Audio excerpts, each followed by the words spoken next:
Check.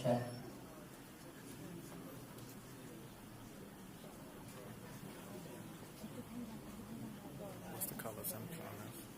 I'm at 4,600 on everything. Probably should lower it. Check. I'll bring it down. 4,000. Yeah, 48.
Hello, everyone.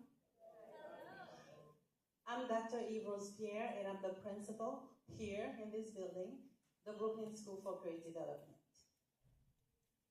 Thank you for being here. I'm going to try my best to go through this entire document. It has essential things that I need to say. So welcome, City Council member Crystal Hudson, who's been a partner to us in the community. City Council member Ose, good to see you again. Okay. Assembly members Zimmerman and representatives from the Department of City Planning, the School Construction Authority, the Educational Construction Fund. Maldonado, good to see you. And we appreciate you being here to listen to a community that refuses to be silent. So I'm gonna ditch this if I'm gonna get into my real self, okay?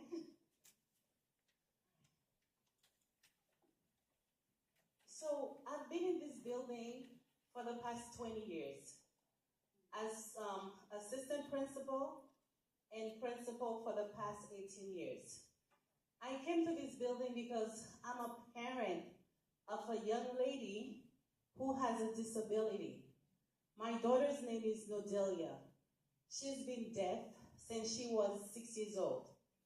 And so when I found out my daughter was deaf, I had a choice, either to accept her disability and move on, or fight for what I believe was the right thing to do.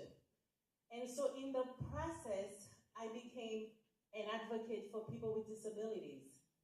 And this is how I ended up here in a District 75 school, taking care of children who are disabled, who has emotional, speech impairment, learning disabilities, and cognitive delays. Before I continue, I need to acknowledge my superintendent, Catherine Lewison is here,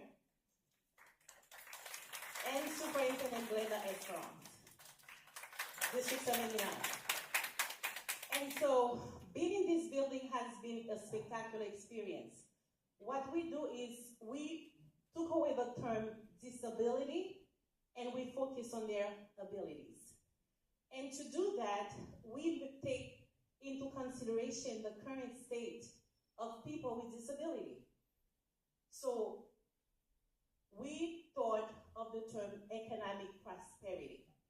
So when you are economically prosperous, you are able to work. You are able to be educated. And you are able to go out there and learn skills and be a good citizen. Have children, raise family, get married, and live within your community and be a productive citizen. So Here, within this building, what we do is we create that culture of work, where we bring in our local communities, such as Atlantic Terminal. We are partners with our local elected officials. We are partner with the business community. They all are here in this building. They support our students. They give them an opportunity to work. So if you need your car repaired, this is where you come. If you want your community to learn about culinary arts, our kids learn how to make bread, how to bake cake, how to become a chef. If you want to do a documentary, you're going to come here into our BSCD TV studio. And then our students learn the techniques of video making and how to create a documentary. And if you want to learn how to braid, this is where you come in. In our cosmetology center, our students learn how to braid hair. So that means we all give them the necessary skills so that when they leave our school, our district at 22, they're all ready to earn a living. So here in this building, we create a structure where our students do their academic half a day. The other half of the day, they learn work skills. They know what to do when they go to the nursing home. They know what to do as part of our Future Ready Medical Arts, which is a DOE program. They are in school in the morning. In the afternoon, they find their way at Brooklyn Hospital. And so if you visit this building, you're going to see our medical arts program upstairs. So this building is a hub for the community. With our partnership, it's a beacon. It's a lifeline. And so this is the fifth year where we have not lost a student to the streets because we engage them. Thank you. We engage our students. And guess what? They're also attending our schools. It's no longer, whatever. Our students have a purpose. They have a will. They are driven. We have the best teachers in the entire city. We have the best paraprofessionals, related services. This is a hub where every student comes through.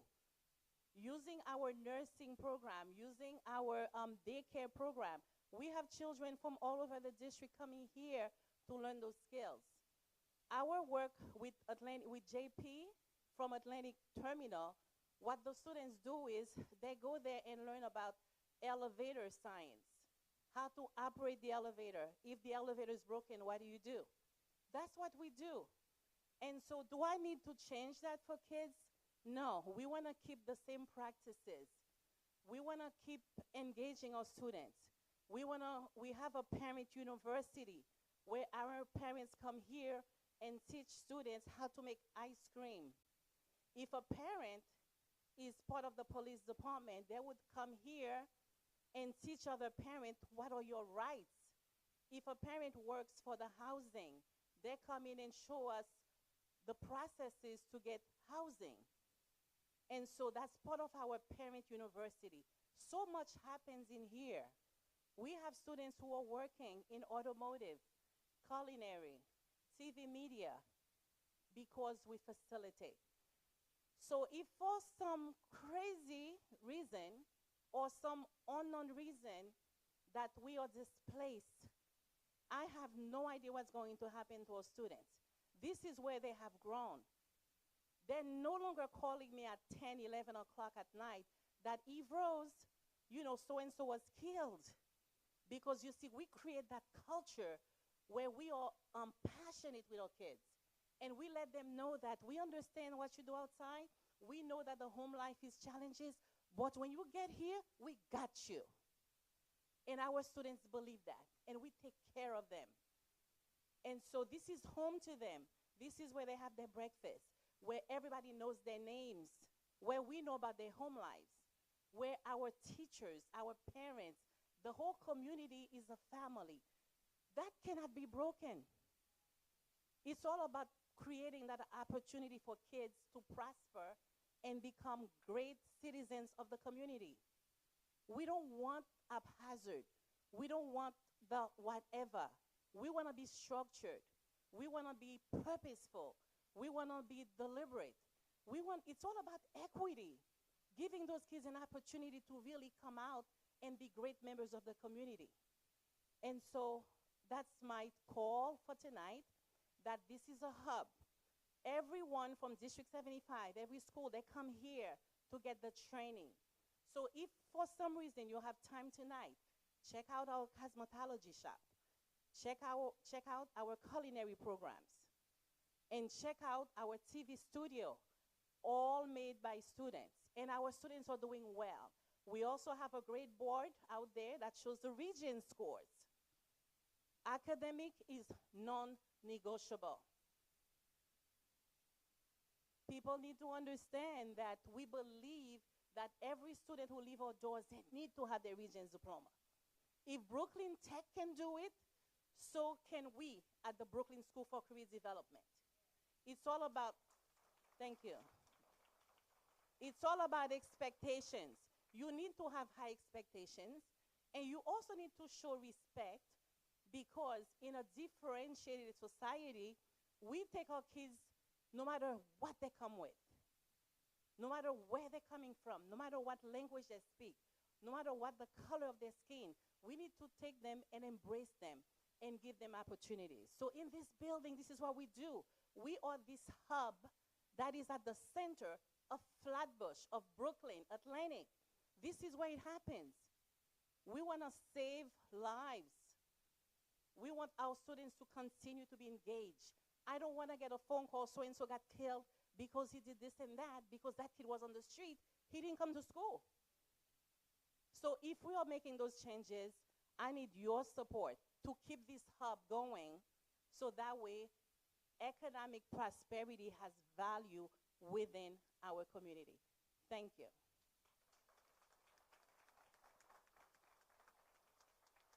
And I just want to say thank you to Michelle Patterson from the Black Caucus of the CSA, and the initiator, founder of the Black Studies curriculum.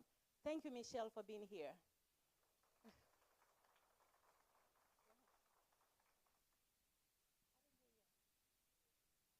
Okay, great. So, council members, thank you. Thank you so much, Dr. Pierre. And thank you to the superintendents for being here, and to everybody from the school community. My name is Crystal Hudson. I'm the council member that represents this school. I represent the neighborhoods of Crown Heights, Prospect Heights, Fort Greene, and Clinton Hill. And I think what we've heard from Dr. Pierre is her passion. And for so many of us who are public servants, this work is deeply personal, and it's the same for me. I got into public service after I was a caregiver for my mother, who had Alzheimer's disease. I moved back home to Brooklyn. I moved in with my mother, and I took care of her for a number of years before she passed. And it was through that personal experience that I wanted to get into public service, so that I could literally make a change in government and make government more accessible to more people, and to make it easier for us to care for our aging loved ones who would prefer to stay at home. And it's through that experience, and I'm from here. I walked here, just like a 5-6 minute walk from here. I'm from the community.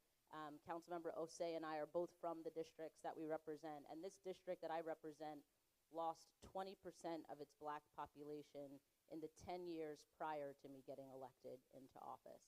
That's something that I think about every single day, particularly in the work that my office does. It's something that I think about when I think about the future of this district and of this community, when I think about the many opportunities that we have before us, including to build housing.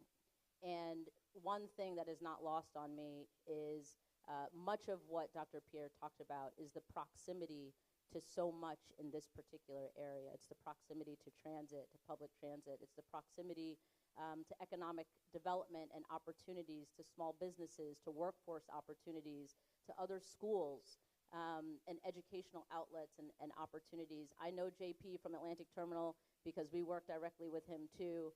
And there's so many great, amazing, wonderful things that go on here in this building and this school. So all credit goes to you, Dr. Pierre, for your vision and your commitment to this school community. What we are trying to do And I want to start off by just saying this is a conversation that we're having. Nothing is confirmed, nothing has been voted on, nothing is guaranteed to happen. But we wanted to have a conversation, we wanted to start here in the community because our city is facing unprecedented times in so many different ways, particularly though with housing, with the lack of housing.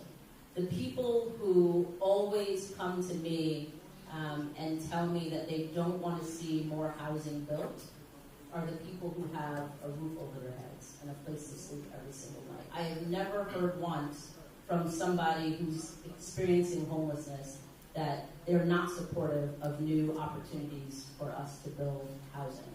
What we have at this particular location is an opportunity to build a type of building that includes a space just like the one that you have, but more modern,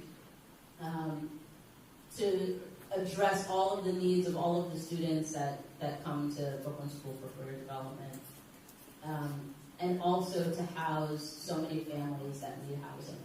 The thing that is particularly unique about this site and about so many of the other sites that Councilmember Osei and I are exploring opportunities for building housing on is that they're owned by the city. This site is owned by the city. It means it's public property, which would mean that we have the opportunity to create affordable housing that's affordable for so many of the families whose students go here to the school. And so what we want to talk about this evening is the potential to build something at this site that meets the needs both for the school community, their families, and also for New Yorkers, other people in this community. It's deeply important to me, given that my community has lost so much of its Black population specifically, that we have the opportunity to build housing for the Black families that are in this community that want to stay in this community, that don't want to be the next family to be pushed out because of gentrification, that want to be pushed out because there wasn't an opportunity for them to find a place to live that they could actually afford. We talk so much about what affordable housing means, but we have to build housing that reflects the needs of the people who built the communities, that made the communities what they are today. And in this particular area, that includes a lot of Black families, if I can be just plain about it. So I don't want to go on too long. I want to give Councilmember Osei an opportunity to speak, but this is really a great opportunity for us to hear from you all, to hear about what some of your ideas and visions, concerns might be in terms of thinking about what we could potentially have on a site like this. When you look across the street and look at all of the big, tall buildings that we don't see families that look like ours living in, this could be an opportunity to right that wrong. Thank you. Thank you, Councilmember Hudson. Good evening, everyone. I'm Councilmember Osei. I represent the neighboring districts in Councilmember Hudson, so Bed-Stuy and Crown Heights, not too far over. We work very closely together, and that's why we're here to both share our shared vision for our communities, especially in lieu of gentrification. We always joke that she's short and I'm sweet, so we work very well with those traits that we have. I represent a community that saw the largest displacement of Black people across the entire city, right? Crystal represents the second most, and that's why this issue is so present for both of us, because we grew up in the communities that we now represent. And year after year, we're seeing our neighbors priced out left and right. I'm here to speak on the Brooklyn Adult Learning Center, which is a school that I pass every single day. I know Principal Garrett isn't here, but I know Assistant Principal Speed is here. And I want to just talk about how my goal in advocating for affordable housing to be built on some of the parking lot space there is to not displace the students and the teachers from the great work that you're doing, but to open our neighborhood up to those who can't afford to live in the rising rents within Bed-Stuy. Now, I know whoever goes to Bed-Stuy and goes to Crown Heights can see that these giant new buildings are being built almost every single day. We have an opportunity to advocate for truly affordable housing to be built within these sites. And I'm not talking about rents that are $2,300 a month or $2,000 a month. If we are able to build on city-owned sites, rent could be as low as $800 a month, in some of these homes, right? How many people who are coming to the Brooklyn Adult Learning Center, how many of the students are coming from Queens or from far distances when there could actually be apartments for those folks who actually live and go to school nearby? So this isn't to displace any of the schools that we represent. It's to make sure that we are addressing this problem of housing and gentrification, and also allows us to be creative in seeing how we could advance both of our schools. This is a huge deal, and we're working with various different city agencies. No one here who's here tonight who's going to speak to you is from an outside presence. No developer, no company. We all work for government, and we can all be on the same page in coming to a creative solution of solving the various different problems that we have. So I'm looking forward to the presentation that we have. Nothing has been decided yet. We want to work in tandem with community, making sure that we make our communities as affordable as they can possibly be. And the last thing I'll say is I apologize for coming tonight dressed like I'm going to a summer funeral. So thank you very much, everybody. Thank you, council members. Hey, folks. So my name is Layla Bozorg. I work at the mayor's office. I'm the executive director for housing. I want to thank you all for being here.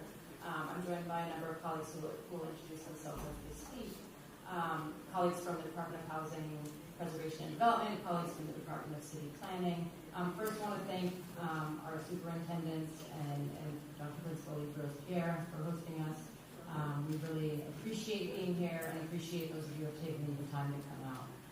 The council members shared a little bit about their visions and what they've asked the city to explore when it comes to trying to find more opportunities for affordable housing. What I wanted to do is share a little bit more of the broader context that this conversation is happening in. We've been undergoing a process with the council members and with the community, a long process to explore a rezoning of Atlantic Avenue with the goals really of providing and bringing more housing, more jobs, more amenities, more street improvements, investments in parks as part of a broad neighborhood plan.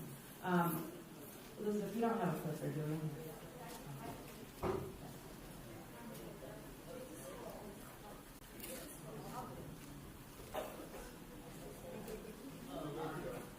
Okay. So this broader neighborhood plan, it's called the Atlantic Avenue Mixed-Use Plan. How many of you have actually heard of this plan or been involved in any of the engagement or community meetings around this plan? Okay. So I saw one hand up. That's great.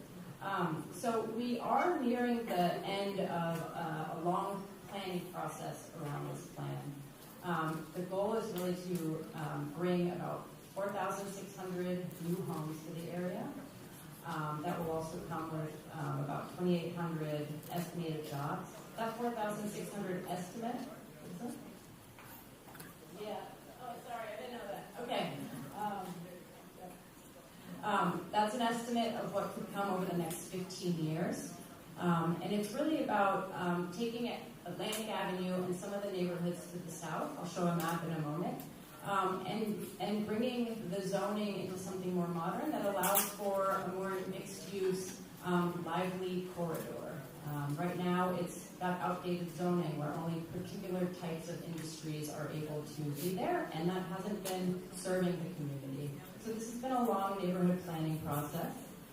Thanks, Joanna. With primary goals around more housing, more affordable housing, jobs and investments in streets, neighborhood, parks, etc.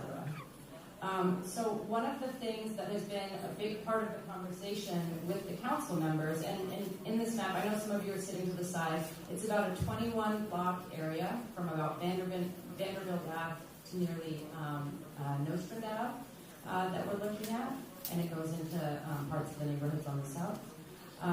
But one of the primary goals around this, as the council members have talked about, is where to find opportunities to build more affordable housing, and truly affordable housing. And that's when and you can actually go to the next slide. And then the next one. That's where this conversation has really opened up about where are there public sites, where are there sites that the city owns where we could consider redeveloping to meet multiple goals.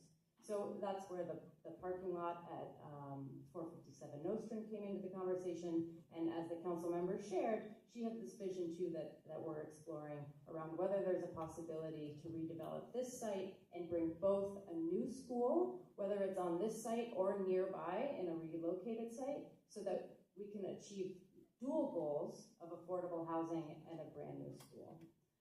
We are very much in an exploratory phase in this conversation. I want to be clear that the school we're sitting in right now, there's no actions related to this school in this plan.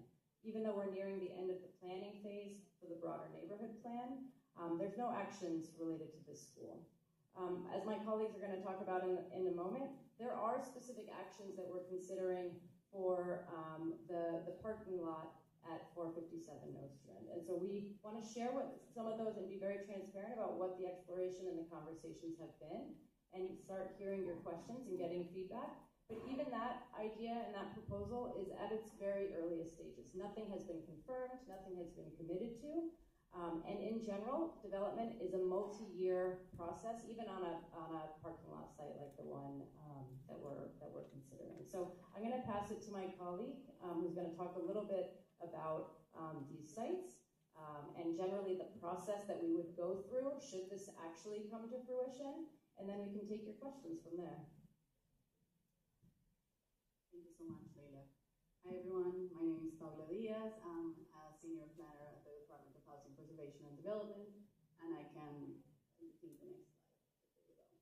I'll start to talk about Nostrand. We're not used to this city government. This is too much for us. Yeah. So starting with 457 Nostrand, I know that you're familiar with the site, some of you.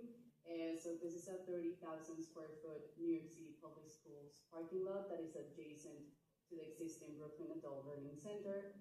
It is located within the Bedford Historic District, and it's 1 block away from the Nostrand AC subway station. It has great transportation access. If you work there, you know how easy it is to get there. And here, as my colleague was saying, we're exploring housing redevelopment only of the parking lot, and the adult learning center would remain in this scenario of something for the future project. The reason why we're talking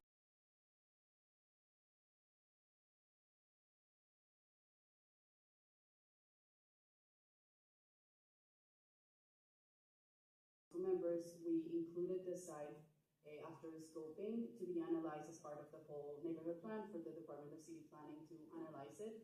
And since then, we've been in close collaboration with New York City Public Schools and also the Landmarks Preservation Commission to talk about the possibility of building housing here. Going into a little bit more detail, what was included through AAMUP for the site. So the Atlantic Avenue plan included a disposition of city-owned property to facilitate the possible development, the possible housing development, adding also ground floor community facility for the use of New York City public schools. So advancing this through AAMUP will give us the possibility to have a shorter project timeline in the future, and we'll talk about that in the next slide. So what would the possible development include in this parking lot? It could be a 100% affordable housing project with up to 240 units with community facility space in the ground floor. That is a given, so that school would have additional space on the ground floor in addition to the housing. Additionally, given that the site is within the Bedford Historic District, the future building would have to get an approval from the Landmark Preservation Commission and also the Community Board 3 on the design. So the future design and materials are in alignment with the landmark building next to it and also with the historic district. Okay, So going into what Leila was mentioning, like what happens after if this does come into fruition, what you see here on the screen is what the life of an affordable housing project usually looks like. So stepping back a little bit, we're currently at the very beginning of the process. As you can see in the diagram, what it says 457 is here before everything starts. So to develop an affordable housing project on city-owned land, the city has to go through a process that is called the Request for Proposals, or RFP.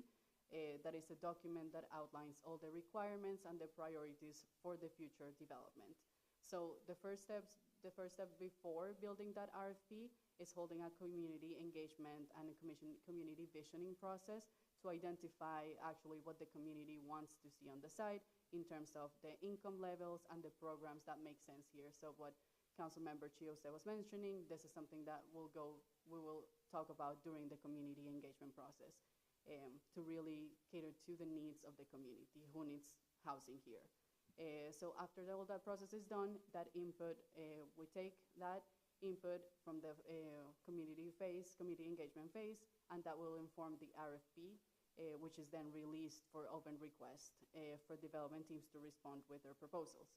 Once we receive the proposals, HPD analyzes the proposals, and the one that gets chosen is the one that actually fulfills the criteria and the priorities of the RFP, including the community visioning part of the RFP. After the winning team is then designated and they can start the development, they get designated and they go into public approval process. And as I mentioned earlier, some of the public approval process is being done through AAMUP, so that could potentially help the timeline here, so it could be a little bit shorter. And after that is done, they can secure financing and they go into construction of the physical building. Once the construction is getting closer to an end, then all the homes that are going to be built will go into the Housing Connect portal, which is the housing lottery that some of you might be familiar with, and then people can start moving in after they get the housing. This process, the whole process, since this is an idea to when people are moving in, actually takes between 5 and 8 years. So as you see, this is a long-term process, but we're here at the very beginning, as everyone has been said, to start the conversation with you, and there is not a proposal on the table right now. And I'll pass it back to you. So now coming back to the current school site here, unlike the Brooklyn Adult Learning Center, again, here at the School for Career Development, there are currently no actions that are associated with the planning process for the school. And that's because we understand that for a school like this, it's very complicated, as you've mentioned. It plays a very important role in the community. It has a very important set of uses that we'd have to make sure we find the right space, whether that's for temporary relocation or permanent relocation. And we've heard very, very clearly in kind of the past year or so of discussions that temporary relocation would be very difficult. And I think that's something we'd love to hear a little bit more about from your perspectives.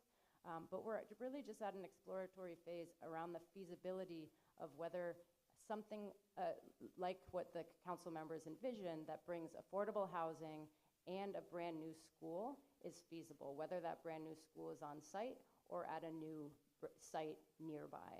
And your colleagues at the School Construction Authority, ECF, New York City Public Schools have made very, very clear to the mayor's office that should a new school be built, a brand new school be built, it needs to be nearby, given the role that this school has played in the community, as you shared, Principal Pierre.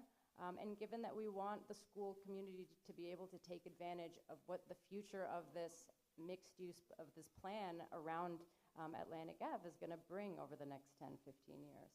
So we're really at the beginning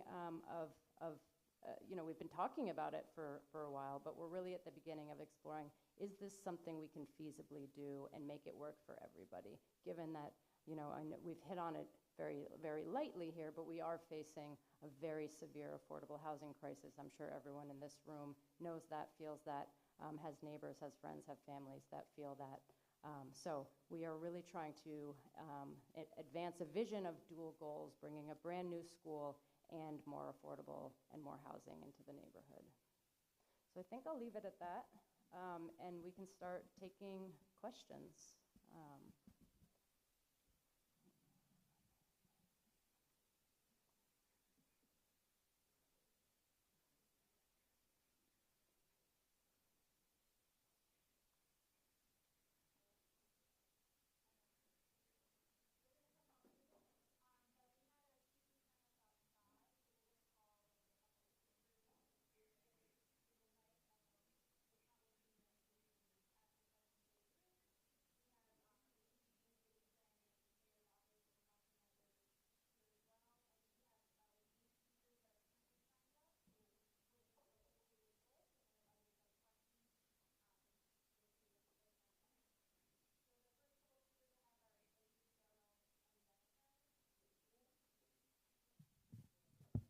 Thais, Cheryl, and Jennifer.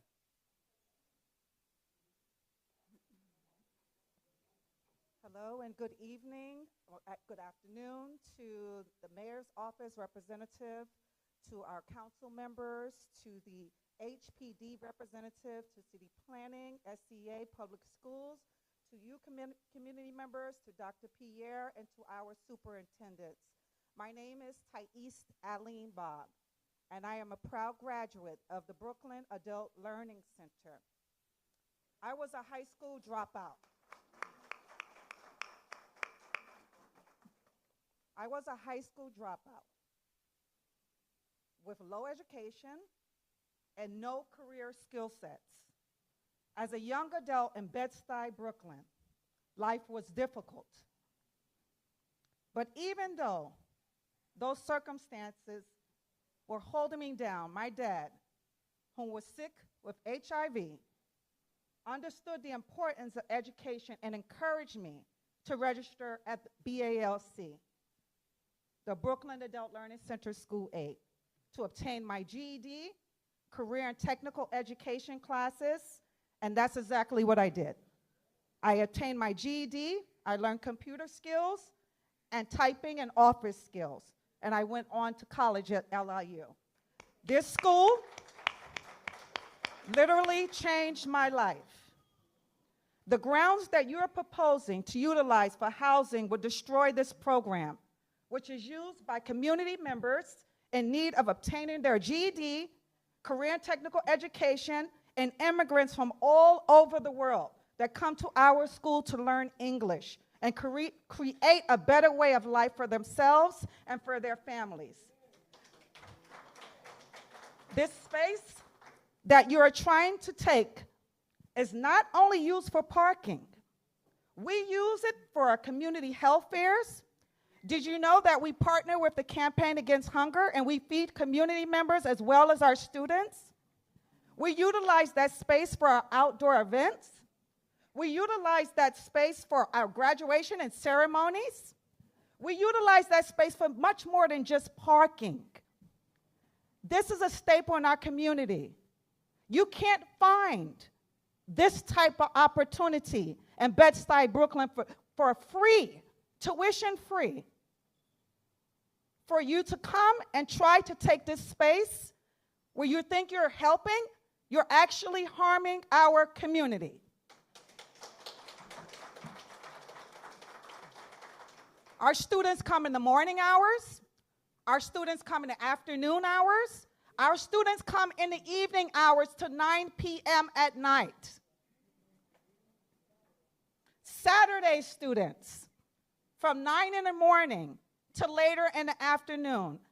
The space is always utilized. It's not open space not being utilized. I just want you all to understand that. The space is being utilized by our communities. This building has been here for over 100 years. This is a landmark. It should not be touched. We understand the problem with housing. We all feel it. A lot of our students are homeless. We have immigrants from all over the world. Did you know that our site also is a GED testing site? How are GED learners supposed to test with construction going on? It's not a good place for you to come. We want you to leave our space alone.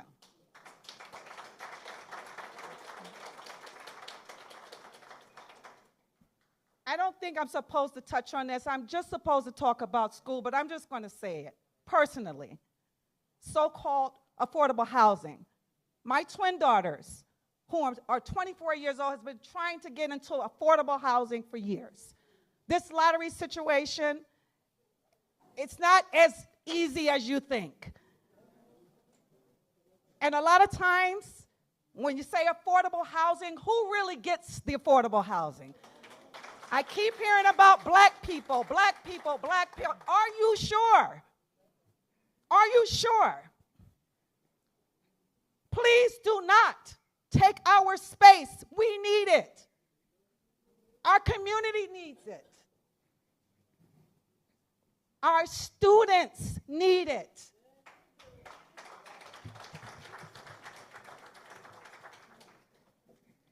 Please build somewhere else and leave the Brooklyn Adult Learning Center alone. Please. Thank you. Thank you for sharing your testimony. I do want to just ask you a couple of questions, if I may. So this is the site that you're referring to. This is the school building. This is the parking lot next to it, which is the site that's being proposed to build housing. This building, my understanding is it's a historic landmark. This building would not be touched. Okay? Nothing on this side where all of the classes and everything, the programming, testing occurs would be touched. We're talking about this parking lot, which I understand is used for fairs and other things like that.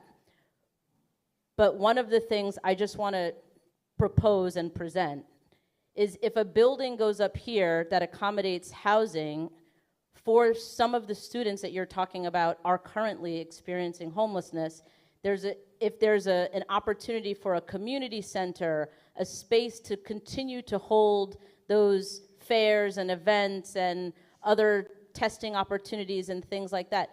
These are the things that we want to hear from you. This is an opportunity for us to be collaborative. Nobody is trying to take anything away from anyone else. What we're trying to do is create more for more people. And I hear you because, like I said, I live right down the street from here. I've seen firsthand, my cousins, I have one cousin that lives around one corner and another cousin that lives around the other corner. And it's only because of our deep roots in the community that we've been able to remain in the community, while we've seen so many of our friends and other family members and neighbors leave the community for a number of different reasons. But what we're trying to do is create more opportunities for more people, for more New Yorkers. And what I spoke about earlier specifically, and we try not to get too deep into the weeds and the nuance of everything because it's very technical and it's a lot for all of us to follow, and it's an evening and everybody's had a long day. And so that being said, when I talked about buildings specifically for the black families, and I know to some people it can feel like it's just talk, but it's literal policy and practice and ways that we can actually implement the very things that you're talking about. So just as an example, along this stretch of Atlantic Avenue,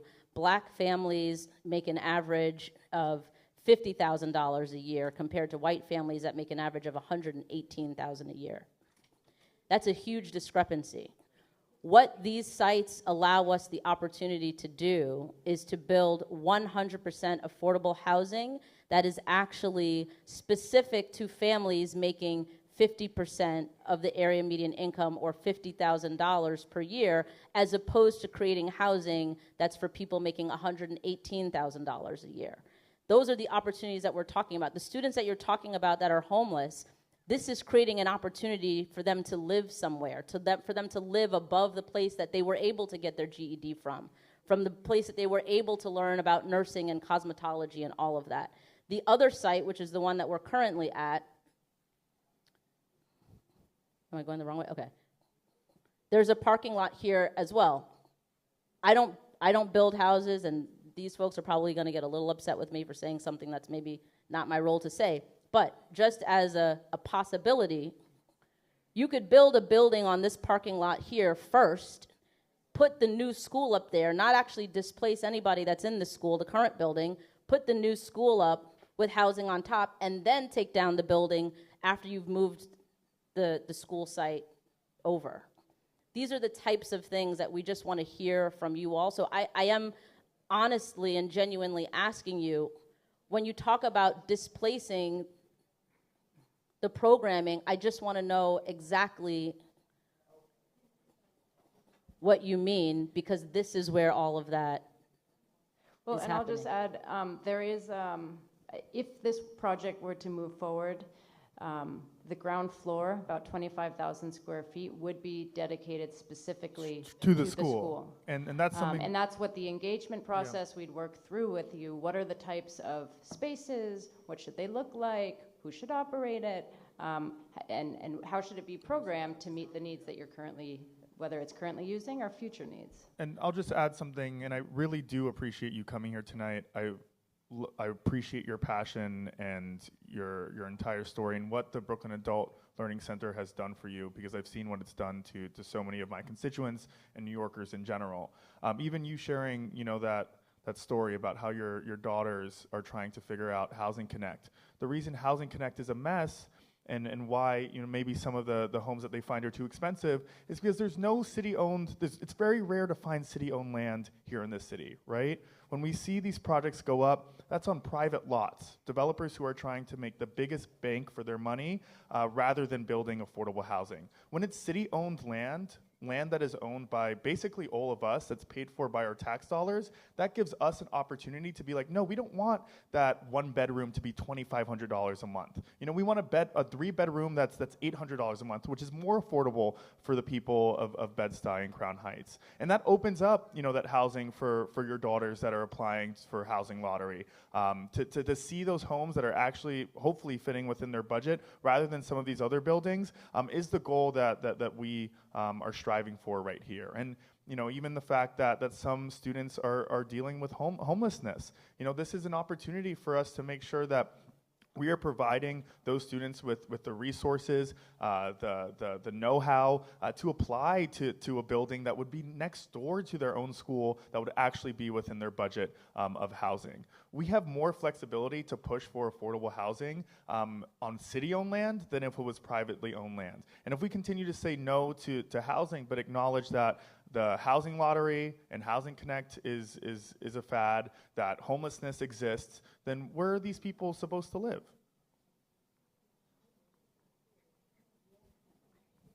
Thank you. Next. Yeah. Oh. What? I think you're next. Is that right? Yeah, but. Oh, go ahead. Okay. Good afternoon, all, and sorry to break protocol. My name is Ms. Shadid. I'm one of the supervisors, boots on the ground at Nostrand Avenue. And I just wanted to address what you said. We are all for affordable housing. But in order for my students to be able to pay that $800 a month, they need jobs. We give them the skills. I have almost 4,000 students from all the boroughs that comes there. Some takes the train, some drive. You have students who have to drop children off at school and rush to school so they can make it to class, so they can get all the material they need in order to pass the GED test. We have right here our students who are are you the CNA or? They need the parking lot. And you know that some of these students are leaving work, and they come to the area, there is no parking. So then you're going to have students going back home and not coming to class to get the information they need in order to pass and move forward. So the parking lot serves a great purpose for many students, in addition to the students who take the GED test. Can you imagine coming to take a rigorous test and you walk in the test stressed out because there was just no parking in the area? So we want affordable housing because I want my students and where to would be this able to affordable housing be built? Where is it going to be built? But why do we give up schools? Where would it Why be built? schools? It's not giving up schools. The school will still exist. The school will still exist. the parking lot would be activated for 100% affordable housing. Where did someone throw out where the?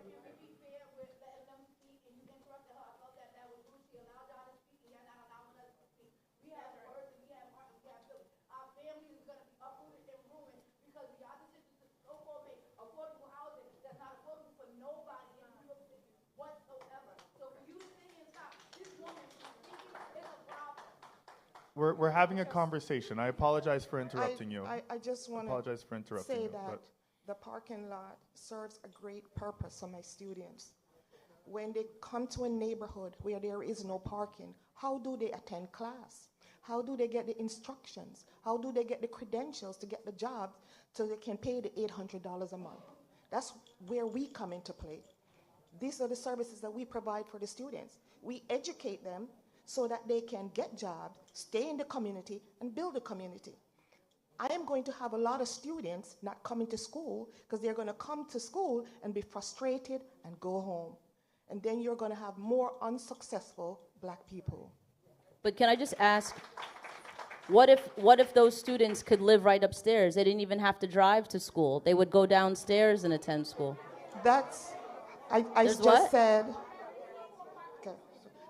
I just said we have almost 4,000 students. We have a program that runs morning, afternoon, evening, and Saturday. So 240 units, and providing that 240 of our students get the affordable housing next door. It's going to be a lottery. So what is the guarantee that my students are going to be the majority of the tenants in those buildings? Yeah, I mean, of course, there's no guarantee, but I'm talking about the idea and the concept of living above where you're attending school. That's all. Can I just get in there? That, yeah. Oh, go ahead. Hi, everyone. I'm Sarit Plackett. I'm the Director of Neighborhood Planning at the Department of Housing Preservation and Development. And, thank you so much for sharing that. Fully recognize the extent of students you have. They're coming from all over. The goal here is that we want to be partners with you. We want to be partners with the New York City Public Schools, with the Brooklyn Adult Learning Center, to really make sure that whatever gets built on that site meets your needs. And that's why we've been talking about the public engagement and visioning process that would happen as the first step before anything gets built, before there's any request for proposals. So part of that process, when we're doing this public visioning, just like Councilmember Hudson shared earlier, that we want to be hearing from you all the types of things that you want to see on the site. If parking is a priority, that's the type of thing we would want to hear during that public engagement process. And it's at that point, once we better understand what the priorities are, that we'd evaluate, of course, cost and feasibility. Parking does add cost to a project, but we would, cross that bridge when we get there. And there's just because there's going to be housing built there, that doesn't mean that all possibilities of future parking are precluded. So I just wanted to state that. Yeah. All right, good evening. Thank you all elected officials. I appreciate it. My name is Jennifer Chase. My family came to Bed-Stuy in the 1920s from Barbados. And the brownstone that I have has been in my family for 90 years, okay?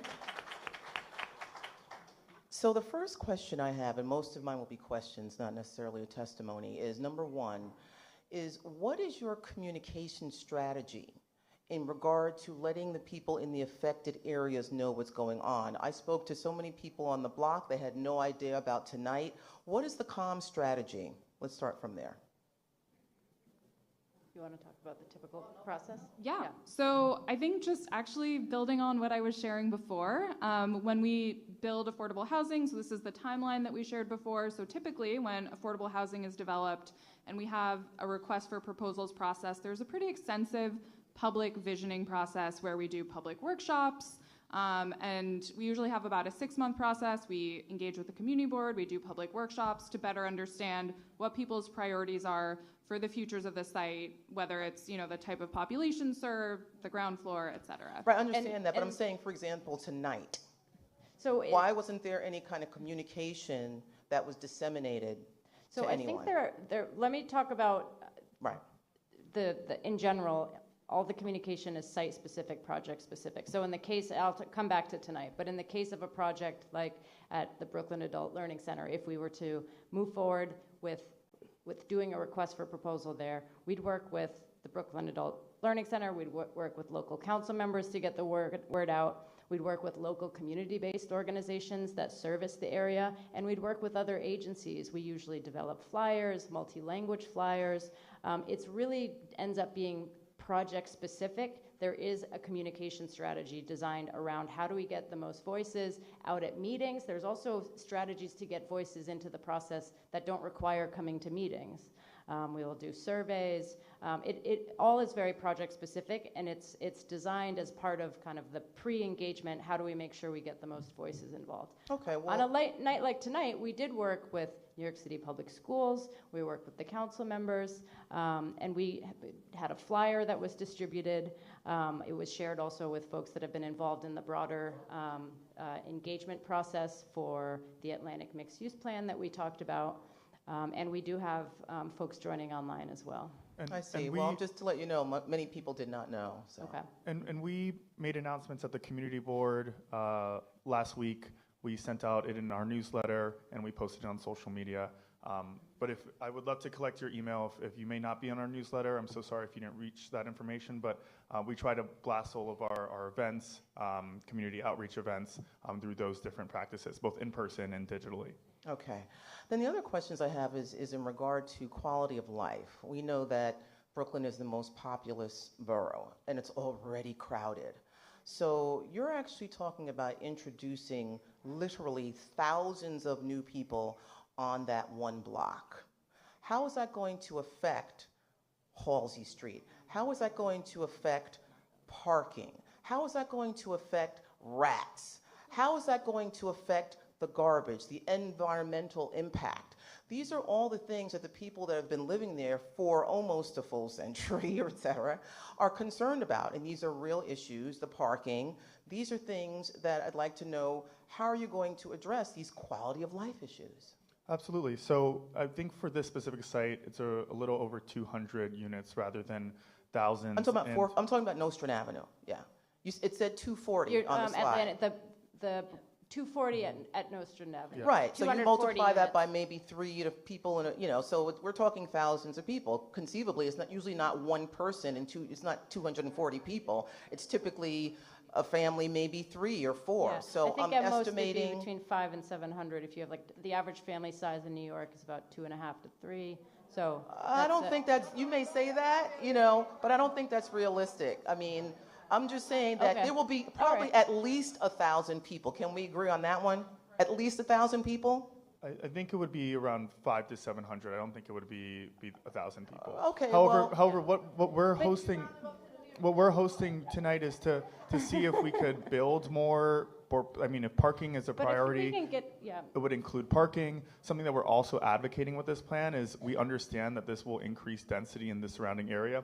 Listen, we have the same frustrations that you do in terms of the lack of services that we sometimes see within our communities. We've seen budget cuts across our various different agencies, but this is an opportunity where the mayor's office is interested in a plan like this, and we're taking our constituents' concerns back to the mayor's office and advocating for some of the quality of life issues that you're talking about. If we're going to see an increase of people coming to this area, then we should most certainly see more services that are directly on time and consistent when it comes to sanitation issues. If it comes to parking, we're so happy to hear that folks are concerned about that, and that's something that can be incorporated within a project like this. When it comes to a plethora of different quality of life issues, this is why we have these town halls, so that we can go back to the mayor's office and speak on your behalf and advocate for those services to be amplified if we're expecting to see more people come into a neighborhood like ours. And then just one thing I want to add to that, what was mentioned, this is like even before any type of public engagement plan.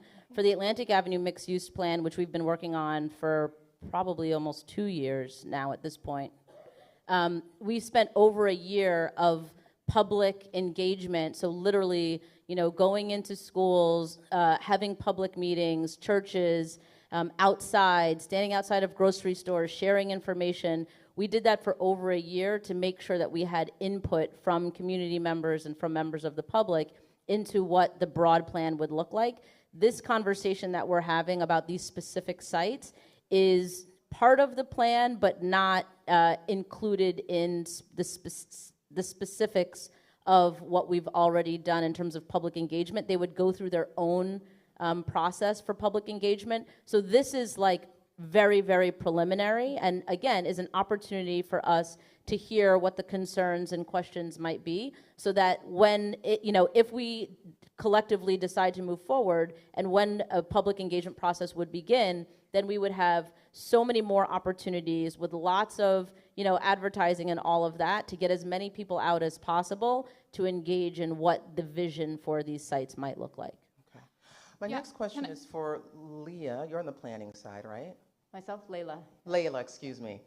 How many of the sites in Park Slope, in Brooklyn Heights, some of the other areas that the city owns are being used for affordable housing? Why does it seem like it's always in the Crown Heights and Bed-Stuy, et cetera? How much of the city's property are they planning on using in many of the less historically African American or Caribbean areas? Yeah, no, that's a great question. So I have a few ways of answering this.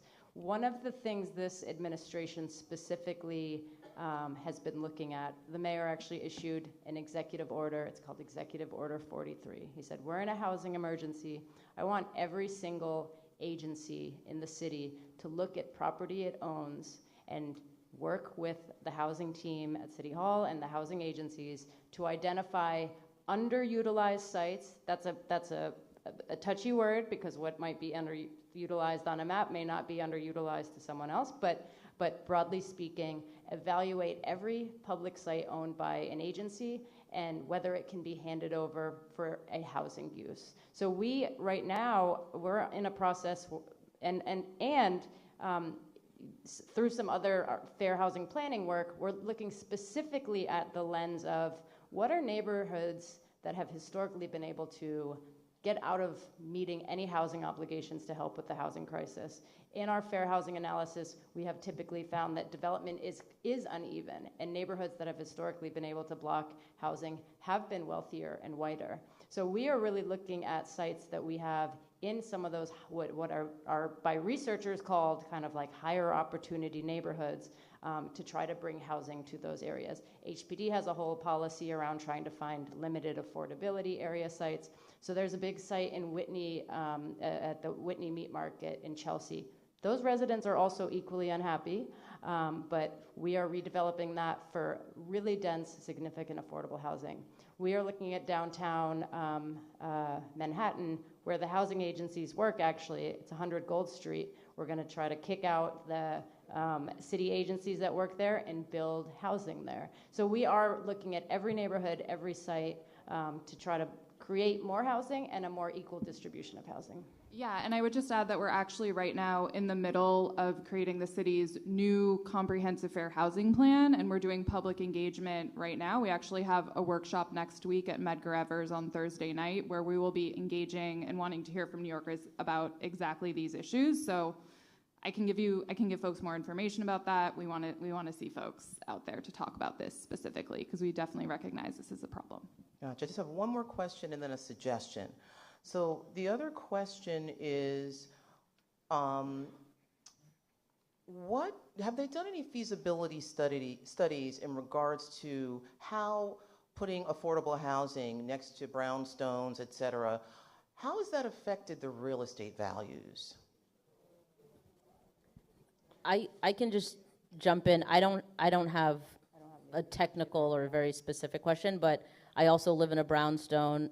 Like I mentioned, I live down the street from here. I live, right behind, effectively, the Barclays Center. Okay. And like you, my family has been here since long before there was even a Barclays Center. I live right here by all of these new buildings that have gone up, some of which are 100% affordable housing. I live in a landmarked district, and I can tell you that property values do not go down when you build more affordable housing. Okay. Last not question, but actually suggestion.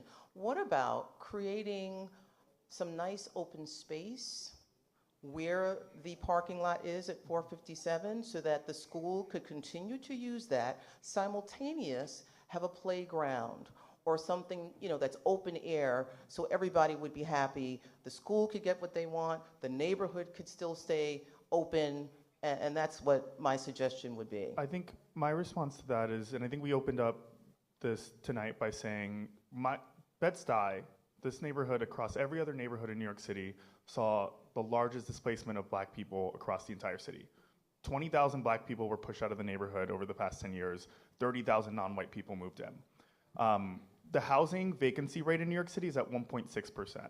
We've seen jobs increase in the city in tenfold, right? In tech and finance and a lot of these, you know, white collar jobs, right? These folks are moving in from Ohio, the Midwest, overseas, and they're coming to communities like Bed-Stuy, right? And competing for the same homes as people who have lived in the neighborhood for generations, folks who work in city agencies, who work for the MTA, and landlords are seeing that, and they're saying, should I charge the same amount of rent that I've been charging to a tenant who's living on a fixed income, or should I charge more to someone who's making 6 figures, maybe more, who's moving to the city for new jobs? These people are competing for the same homes, and because of that, landlords see that, and they increase the rent. And that's why we've seen a large displacement of folks who couldn't afford to live in our neighborhoods anymore. Seniors who are living on Social Security, people who are working for city agencies and are getting retirement funds. They can't compete with increasing rents in the very set amount of housing that we have to the people who are moving to the city that work in tech and finance and whatever. So housing is in the lack of housing, the lack of affordable housing is a true priority of mine. You know, I've grown up in the neighborhood. I've seen my neighbors pushed out of this neighborhood. I've heard of constituents who are facing eviction. And when we have an opportunity to negotiate with the city to have affordable housing that actually fits within the scope of the people that I've grown up around, that takes precedent to me over open space. That takes precedent to me than a parking lot. A roof over someone's head matters more to me as an elected official than some of those other things. And that's why we're here today. Right. I'll also add, though, it's a, yes, that does deserve some I disagree, but thank you. But I will add, you know, this doesn't have to be an either-or conversation when it comes to open space. I mean, part of the broader neighborhood plan that council members have been making requests of the city around investing and making upgrades to a lot of the existing parks. There's a mechanism, and this gets very technical, but there's a mechanism that we've proposed as part of this plan that would incentivize new development to come with open space. And on projects like 457 Nostrand, if we were to move forward during the visioning process, that's the exact kind of question that we would actually have the planners and technical folks look at. Is there a way to fit some open space on this site along with the housing in a way that is a way that works for everyone, where you're not taking away significant amounts of housing, but you're creating access to some open space. And that's something we have been looking at specifically at this site. So it is a good suggestion, and it doesn't always have to be an either-or conversation. Thank you.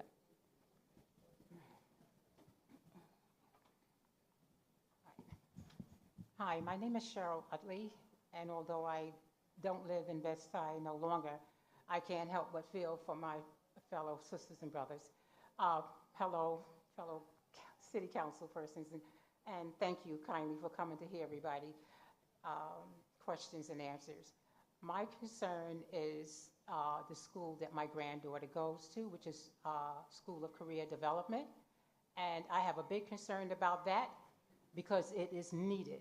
I need for this school, please, to stay into existence, as well as the other adult learning school as well. What I hear most of all is that what's happening with our government is that they're taking from the poor to give to the poor. And it's just not going to work. And what usually happens is that we have a bunch of kids, once you move them into the neighborhood, even kids that comes from outside to go to the school, it's overcrowded and it's overbearing for the classroom. I love career development. My granddaughter, prior to coming here, had been to so many different schools. She is now 16 years old. She'll be 17 in August. But she had a lot of emotional problems. And this school brought her to her senses. She has a purpose. She has goals. She gets along with everybody here. She is now a leader of one of her classes of sisterhoods. They have brought her a long ways. And I know you have your hands full and you can't solve everything. But I need you to take this back to Mayor Adams and tell him about this wonderful school of career development and the staff. They put their heart and soul into what they do, and no kid leaves here knowing something. And I find this in my granddaughter. She is now doing something like internships at hospitals and restaurants, at school cooking places. She's learning a lot, and even medical field. She has a purpose in life, and she wants this school to take her where she needs to go. I needed to take her where she needs to go.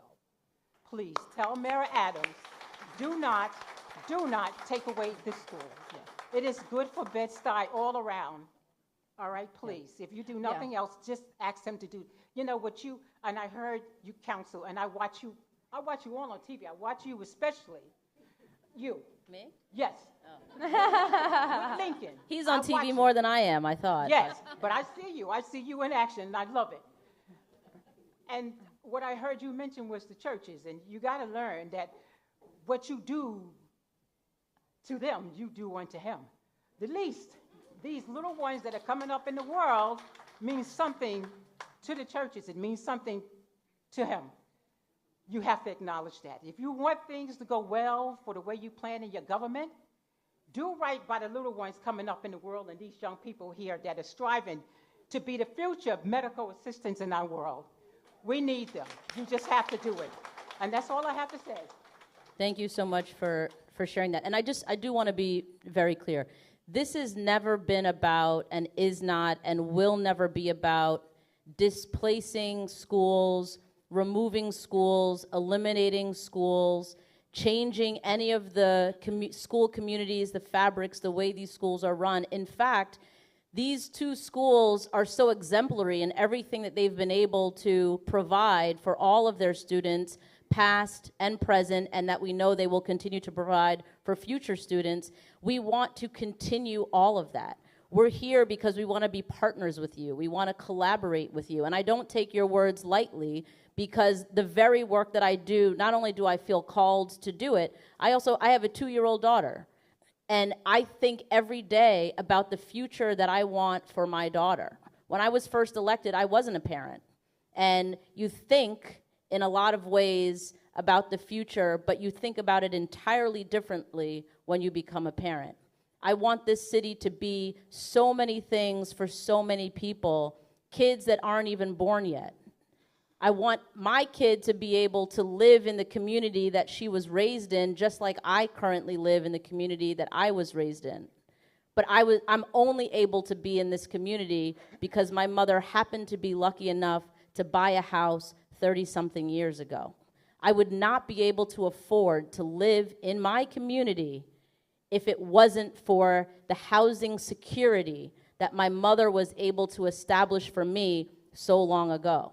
I want to create that type of housing security for my daughter and for your granddaughter and for everybody else who's coming up after all of us. And the only way to do that is to create more housing. We're here because we want to hear if parking is a priority, if open space is a priority, if addressing quality of life needs and issues are a priority. Those are the things that we want to make sure we're taking into consideration in thinking about the future. New York City today did not look like this 50 years ago, 100 years ago. The New York City of tomorrow is not going to look the way it is today. I mentioned I've been on my block longer than the Barclays Center has been here. There's so many different new places, spaces, buildings, facilities that are here today that were not here yesterday. The city was a different place, and it's only going to continue to evolve. And what we want to do is have a hand in what the future might look like, and to make sure that people like us are able to stay in these communities that have lost so many of our Black communities over the last several decades.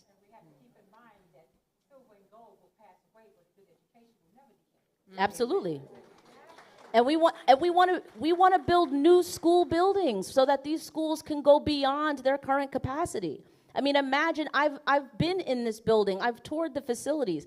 Imagine a cosmetology wing, not just a classroom or 2 classrooms, but a whole wing, an opportunity for people that they can't even imagine currently because they've never seen it. So that's what we're talking about, and we want to make sure that we're working specifically with people like you, stakeholders in this very institution and in this community, to create the thing that your granddaughter's granddaughter can benefit from. Please do. Good evening, everybody. My name is Sharon McCall.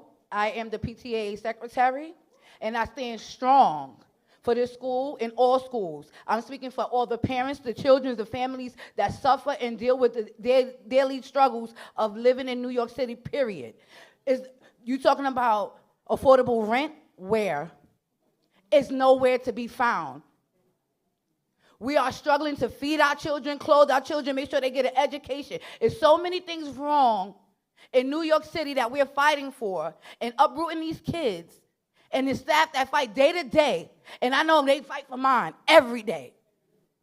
They fight for me every day. So I will always stand strong with all these parents here, with all the staff here. I commend you guys for trying to make effort into the housing situation, but you cannot cancel out one thing for another and think that it's greater. That's not going to work. There's no equalism in that at all. For nobody. It's not going to be fair for the tenants that's going to possibly be moving in, because there's going to be animosity and hatred because they're here in the neighborhood, and there's people that's here every day. I'm going to speak and tell you my testimony. Last year, I was homeless with my 2 children and my wife. We struggled, but we made it through. One of those reasons, because the staff here. Another one of those reasons, I was able to find an apartment.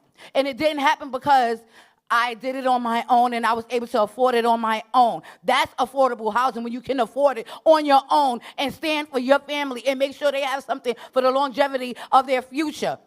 These children are our future. They're my future. And if you sit here and you allow anybody to come in and build on top of the foundation that was already created, it will never be sturdy. We need more education. What are these children and the staff going to do when you uproot them and they got to go through the changes? These children will not be able to function at a full capacity with uprooting everything that you guys are planning to do, whether it's now, whether it's later. What is going to change for everyone to feel safe? You bringing new problems into the situation because, one, the rent is not going to be affordable, so it's going to be more eviction. There's going to be more hunger because you're going to have to pick and choose. Do I pay this bill? Do I have to feed my children? You don't know what the next person is going through. So we have to be very understanding.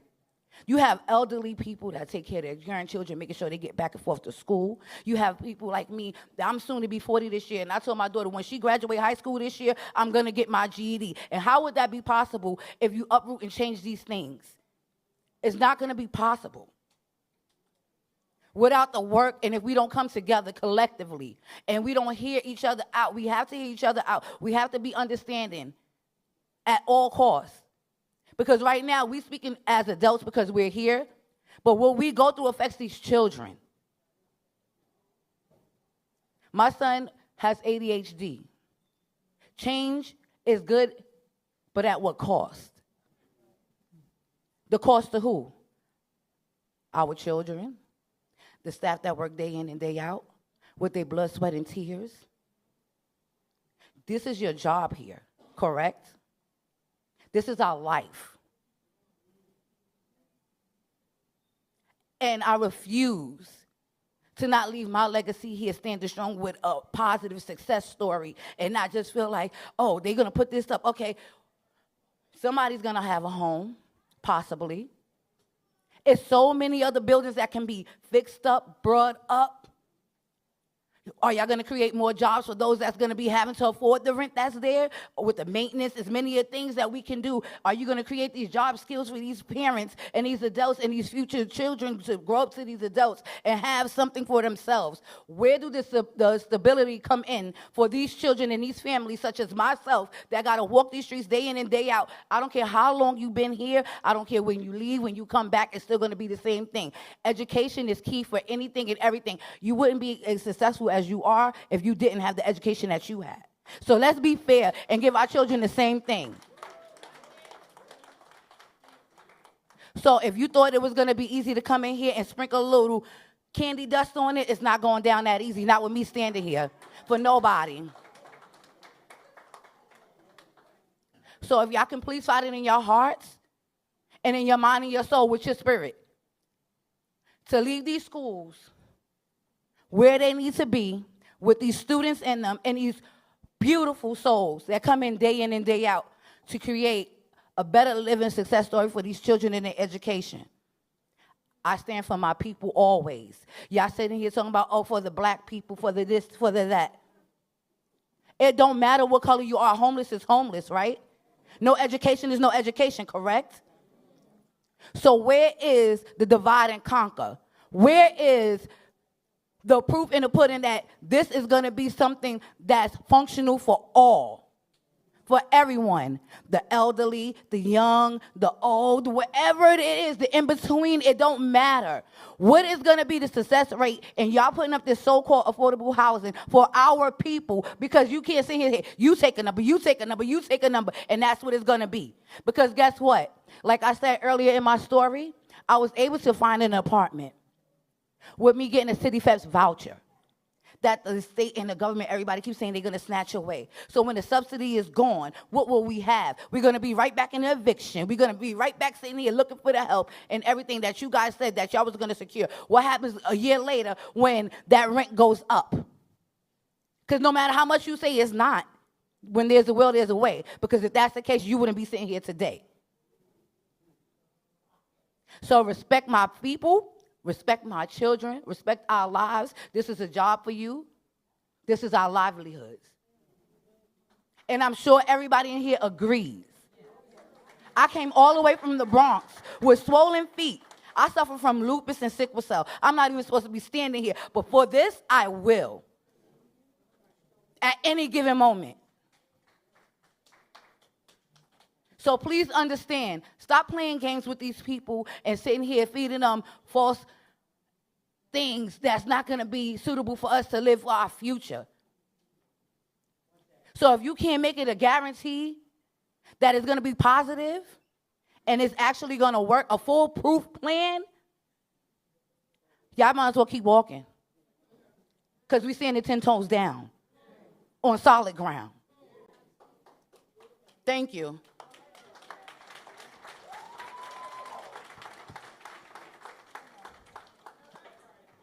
Man, nothing tells you you're short until you're standing at a mic on your tippy toes. All right. My name's Lucy Bandeveras. I am a staff member, teacher at BSCD. But before that, I'm a born and raised Brooklyn girl, and I'm a product of the public school education system. When Hurricane Sandy hit in Red Hook, I was homeless for 4 months during 11th grade when I was trying to get my life together so I could apply to college. I was living wherever my friends were. I was couch surfing with my family. We had to rely on our friends and our family to get on our feet. We didn't even have that. And then we got back home. But that was like half of my high school junior year, was just trying to find a place to live. So I get that.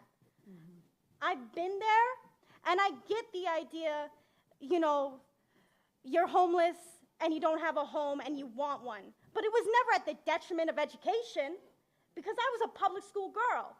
So I knew every year when funding was getting lost.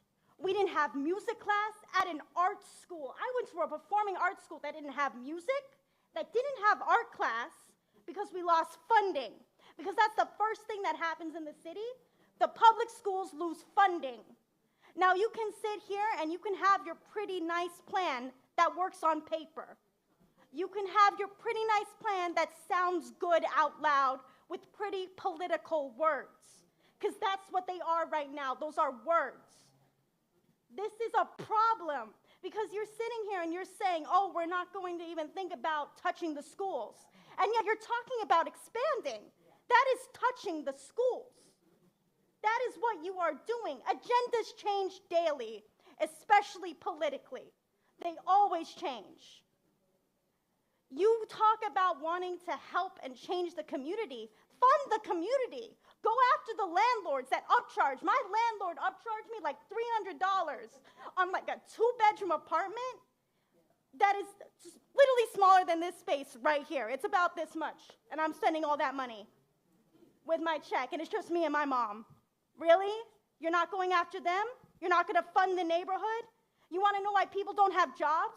Because employers and businesses don't pay enough for the way people work. So people don't have a chance to work. You talk about affordable housing, trying to find a place for people to live. Go after the landlords. Are you kidding me?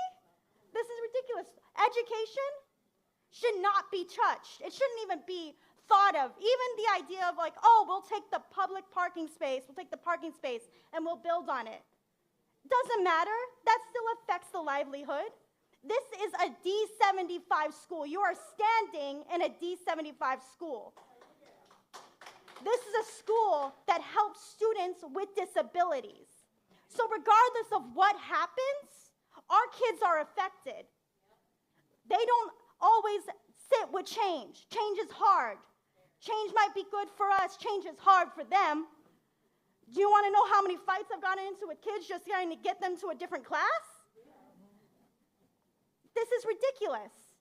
So you can sit here with your pretty words and your concepts of a plan, but we are not here for it.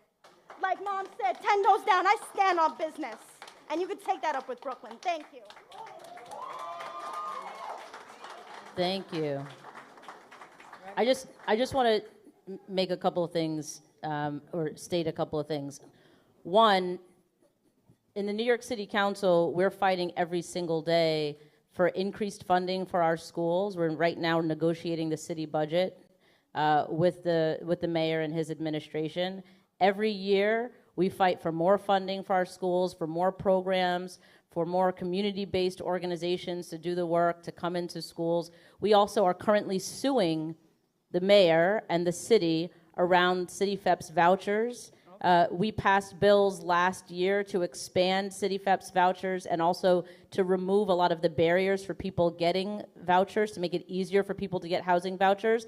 The mayor vetoed our bills. We then overrode his veto. Then he sued us, and now we're appealing the decision that was made. So just to be clear, we have been fighting for and advocating for all of the things that you mentioned in the New York City Council. I mean, even in terms of go after landlords, we have housing services in both of our offices. We host legal attorneys to not only push back against their landlords, but to sue their landlords and to have folks stand up with them in court. So this is not, we didn't just come in here to share rhetoric.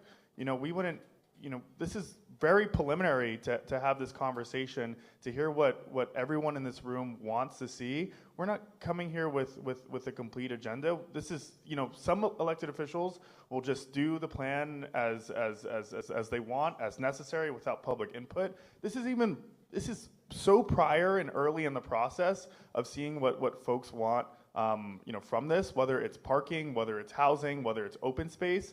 You know, on top of that, for the Brooklyn Adult Learning Center, we're not even demolishing or touching the school. We're not even building on top of the school, so it's literally not touching the school. Hi, my name is Christine Clover. I'm about to show you what success from this school have done. We have 3 graduates right here, 2024, 3. One is my daughter. Understand? 3. Prom queen. What would you again? Volunteer? What would you? Valedictorian right here. Well, all of them was successful and they graduated from here. Thanks to Dr. Pierre, where she at? Right there. And all the staff here. Understand, this is success right here. I was here every day. When they called me for this one right here, I was here every day. Every day. Never missed a day. Guess where I work at now? Here. Understand? But I can't afford housing because I only make $50,000 a year. So y'all talking about Atlantic Avenue up and down here? Where can I get at? I can't. Because I'm looking at Housing Connect right now. It's $100,000 to get in. You have to have that. Understand what I'm trying to say? But I'm never going to give up because I'm going to stay here with these kids. I work hard. I work hard with these parents also. Understand? I understand where y'all coming from, that y'all trying to build housing stuff. But when we go through Housing Connect and we go through different housing things, y'all say it's going to be $800 and this and that? Never. Never. Never. I understand what y'all plan. Y'all plan is for not for us. Your plan is for the other ones. The ones that's coming from out of town with the money. We don't have the money right now. Understand what I'm saying? So I'm asking you guys, your planners, think about us. Please think about us. Because guess what? These successors right here, they're going to need housing soon. They graduated. They graduated. They trying to go to college. They trying to do things. But housing is taking all our money. Understand what I'm saying? I think one of the things that I want to try to, I do understand what you're saying, and I really appreciate your testimony. It's very clear. I think one of the things that is important to try to recognize is that the challenges that everyone's facing and that you're sharing about searching and finding truly meaningfully, deeply affordable housing is that we do not have enough of it. And that is exactly what these members have been pushing the city to do as part of this plan. Yeah. And that is, you know, and I know folks are frustrated about the idea of losing their parking, but we had 33,000 kids living in shelters last night. These members are asking to turn a parking lot into deeply affordable housing for the community. There's a community preference on each of these affordable housing projects. And one project's not going to solve the problem, and that's why you're having trouble in Housing Connect. Yeah. There's not enough that is deeply affordable, and that's exactly what we're trying to do through some of these sites. We don't have clean, vacant sites anywhere anymore. All of the public sites we have complications. But that is what we have as a city to work with to try to build more deeply meaningfully affordable housing. And I want to add, because you said you make $50,000 a year, right? Yeah. This is exactly what I was talking about before. Along this corridor of Atlantic Avenue, black families make an average of $50,000 a year. White families make an average of $118,000 a year. The housing that we're trying to build would be for families making $50,000 a year, so that families like yours could actually qualify for a unit in one of these buildings. We're not trying to build for the white families making $118,000 a year. We're specifically trying to build for the black families making $50,000 a year. And I know, listen, the time that we're in, everybody is skeptical and cynical about politicians and elected officials and all of this, and trust me, I am too. I'm not a career politician. I had a whole job and career in a completely different field before this, and the only reason why I'm in this position is because I was the only child of a single parent, and I took care of my mother who had Alzheimer's disease, and I wanted to do everything that I possibly could to make sure that other families like my own would not have to go through what I had to go through just to keep my mother safe at home, aging with a chronic illness. That is why we are here before you today. So I may be in a suit and look a particular way, and you may have assumptions about me because I'm an elected official, but I'm telling you, we are from these communities that we represent. We care deeply about the communities that we represent. When I first ran in 2021, I published a Black agenda for New York City because I know specifically the ways that government is not only just racist, but is anti-Black. The ways we don't invest in our schools, the way we criminalize our Black boys and men, the way we don't create opportunities for Black families to have a place to live. And that is why we are so passionate about building projects like these with you all to find out and identify how can we make it work. How can we ensure that a school like this one can continue to produce valedictorians and graduates and folks who will go on to have great jobs so that they too can have economic opportunities, economic mobility, so that their kids can then potentially have the same housing security that we're hoping to create for them. I understand the skepticism, and it is warranted and it is fair. And I appreciate everybody's testimony and sharing. One thing, though, that I hope you will leave with is the understanding that we are not working against you. We're trying to work with you.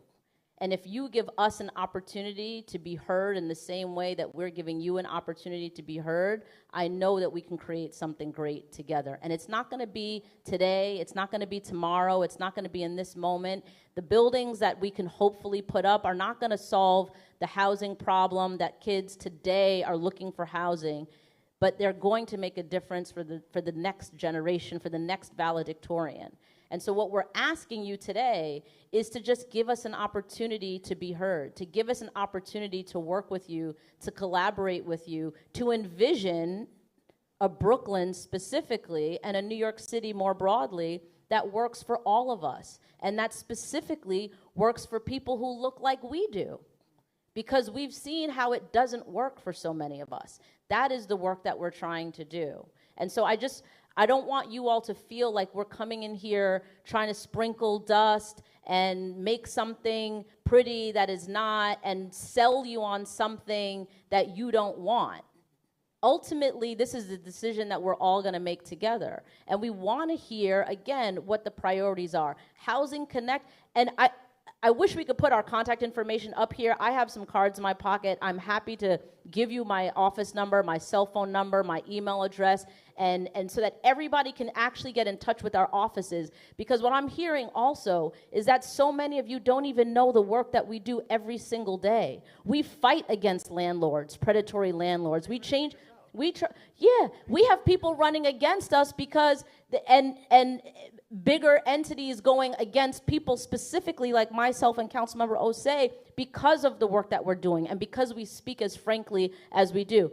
He had a bill that we passed in the city council that he's now being sued over to remove broker fees. When you're looking for an apartment and they tell you, oh, you have to pay $3,000 before you, $3,000 the first rent, last rent, all of that, he passed a bill to eliminate that, to say to landlords, you cannot charge. If you didn't ask for the apartment, or I'm saying it wrong. If you didn't hire the broker, if you didn't hire the broker, then you should. They're suing us. They're suing us about it. You know. So this is the work. You know, again, I understand the sentiment, but like, y'all got the wrong ones. We are not that. And the last thing I'll say is, you know, you see these buildings going up that cost, you know, they ask for $100,000 in your income to be able to live in them. How many meetings did they have for folks to come and speak about those buildings, right? They don't care. If we didn't care, we wouldn't have these meetings anyways, right? We wouldn't be speaking to the community, asking for the input, before we make any decisions about what these projects are going to look like. These decisions are being made without us outside of this room every single day. And we're just having an opportunity to open up the space for all of us to hear from community, to see what we can build together. So that's what we're trying to provide to do today. Okay. And thank you. Thank you for sharing.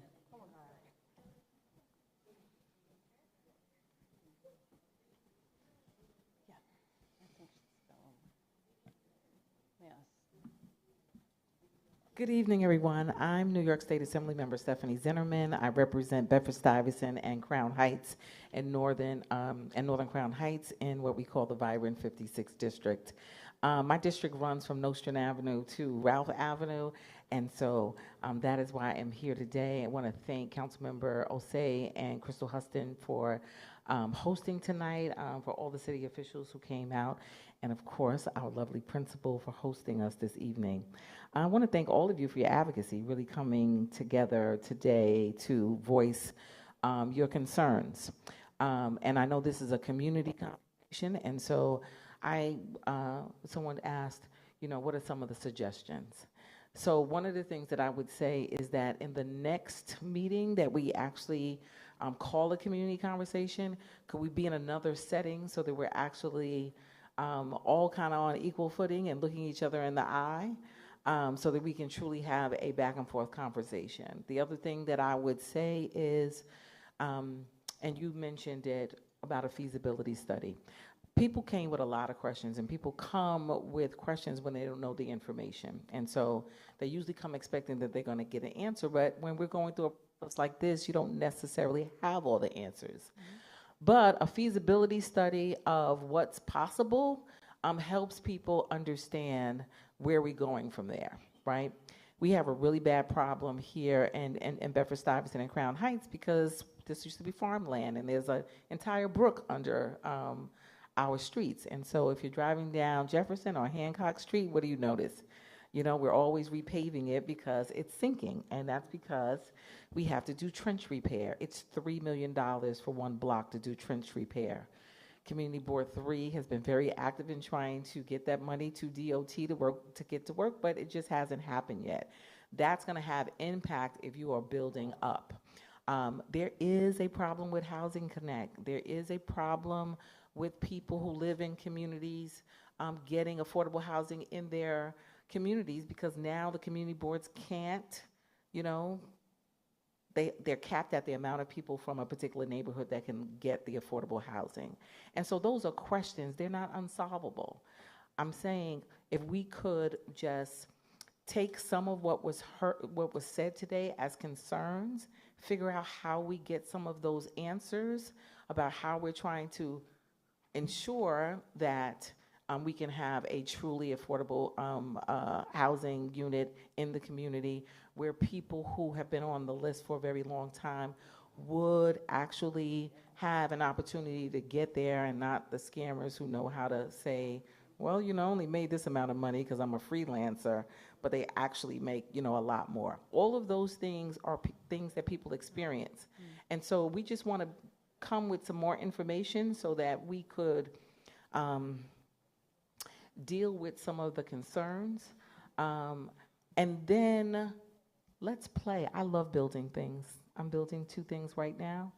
But we have a setup where people get a picture, understand the possibilities, understand how long it's going to take, how long a kid's going to be displaced if they have to be displaced.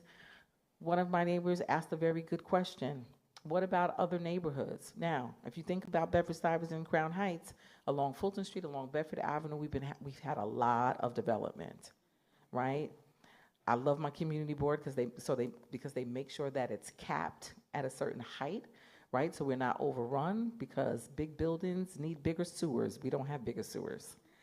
And so I think it's a fair question to ask, and my daughter went to school in Park Slope. What about the schools there? Is there an opportunity to build up in Park Slope, right? Or Sunset Park? Well, they've gotten a lot of building as well. Are there other communities that have said, NIMBY for so long, and I heard you about Chelsea and some of the other places, but they've actually been developed as well, because those used to be warehouses and now they're houses, and now we're going back to them again. So let's go to the places first. I am concerned about a couple of things. Certainly some of what was mentioned today, but the trench repair is a big issue, right? The sewer situation is a big issue. I think anybody who's considering developing anywhere that's taking away parking, they can figure out a way to put the parking back, right? Whether the parking's on the roof or parking's on the first floor, and we're building on top of that. I love the fact that you've already talked about having a community space there. But there is an issue where you have all of the concerns that you heard about displacement, because if you build, you're going to have to displace folks. Well, I'll say this. Some of the classrooms will have to be displaced because they test every week. So you can't build and test at the same time unless we are making a deal that there's just certain hours that there's no construction going on. But that is something we could tell them, and people, it could allay people's feels, right? And so if we could just get more information about what this looks like and really have people sit down and try to ideate about what the possibilities are, I think we can kind of come together, right? So I'm hearing some good things, but we have some serious issues to address first. So when we come back together again, hopefully we'll have a little bit more information, and then people can get to the dreaming and the possibilities. Because I know that people all want, state of the art. We're a quarter of a century into the 21st century. A quarter of a century into the 21st century, right? So there's all sorts of technology that can happen to improve our schools, but we want to do it in community with all of the information. And I know that was what tonight was about, but I'm sure we have some other space in this school that we can actually kind of talk to each other face to face with big boards and groups and our stickies, and we can talk together and work together to improve our community.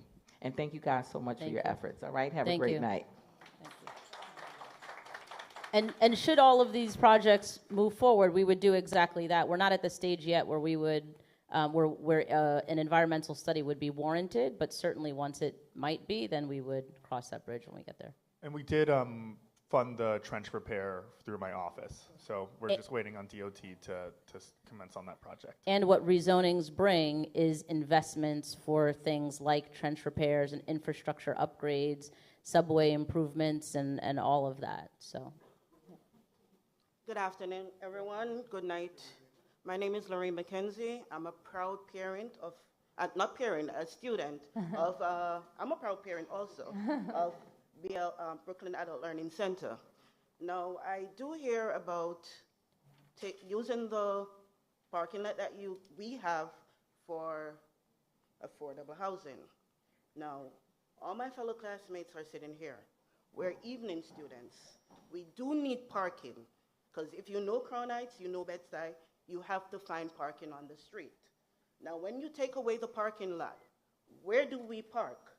How do we get to class on time so that we can get the necessary training that we need to advance so that we can prepare for our families?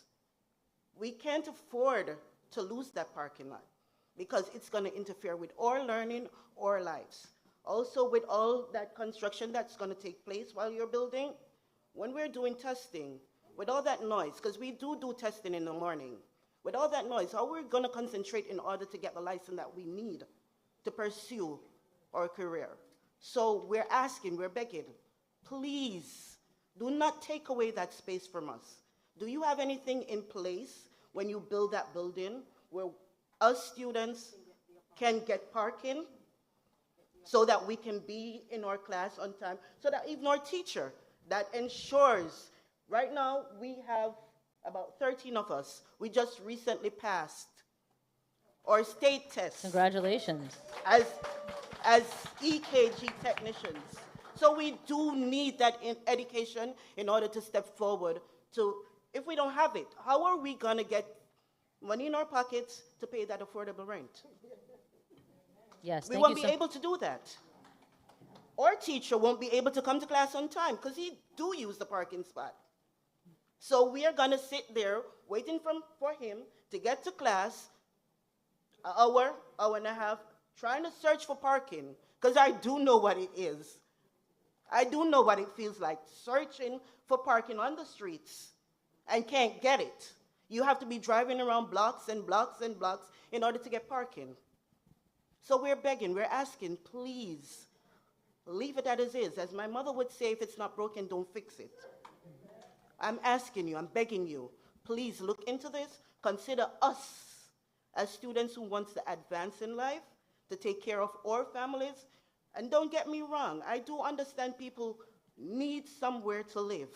I do understand that. But in the same breath, we also need a future in order to take care of our families. And if we don't have the necessary resource to do that, we won't be able to do it. So I'm begging you, please.